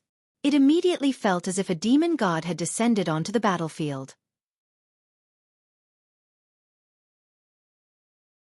Of the group of 100, over 30 peak experts exuded auras rivaling that of mythic monsters. The Frost Heaven members nearly collapsed to the ground under this pressure. This is an advanced combat array. Over 30 peak experts with strength rivaling mythic monsters? No. This must be an illusion. How can there be such a large gap between our guilds? At this time, the Frost Heaven members on Xueqi's team weren't the only ones suffering a mental breakdown. Even the various major powers in the VIP viewing rooms were dumbfounded, despair flooding their hearts. Sure enough, the gap is much bigger than we thought. Unyielding Heart smiled bitterly as he looked at Mythology's 100-man team. Yes, this was the 5 great super guilds' strength. The world had always regarded the various superpowers' existence as second only to the 5 great super guilds. However, these superpowers all knew full well that aside from a select few super guilds, every other superpower was far behind the 5 great super guilds. It wouldn't even be an exaggeration to say that they were living in 2 different worlds. This was also why no single superpower dared to declare that they would replace the 5 great super guilds. It's over. It's really over now. How can the gap be this massive? Fear bloomed in Mushin's heart as she looked at the approaching 30-plus peak experts. Even her breaths became stifled. She had long since known that Mythology wasn't a pushover and that the 5 great super guilds' strength the various superpowers had seen thus far was only the tip of the iceberg. However, she never thought that the reality of the situation would actually be so hopeless and suffocating. Black Flame. Sandstorm grinned smugly as he glared at Xueqi. You only beat me last time thanks to your mana body. I'll let you know what true strength is this time. If you couldn't do it last time, then I'm afraid you still can't do it this time, Xueqi retorted, shaking his head as he watched Sandstorm approach. Still acting stubborn even in the face of death? I want to see what other tricks you have up your sleeves this time. After saying so, Sandstorm immediately charged at Xueqi, his speed as fast as a shooting star. The distance of 100 yards seemed almost non-existent to him. Before Frost Heaven's members could react, Sandstorm was already standing in front of Xueqi. The dagger he wielded also turned into a phantom snake that bit at Xueqi's heart. Tricks. Xueqi shook his head when he saw this scene. He then stretched out his hand. Boom. A violent storm enveloped the entire battlefield, kicking up dust and dirt into the air. Read latest chapters at Wuxia World. EU, how is this possible? The next moment, everyone stared at the two figures standing amid the dust cloud in stupefaction. At this time, Sandstorm's dagger hovered half an inch away from Shifeng's heart.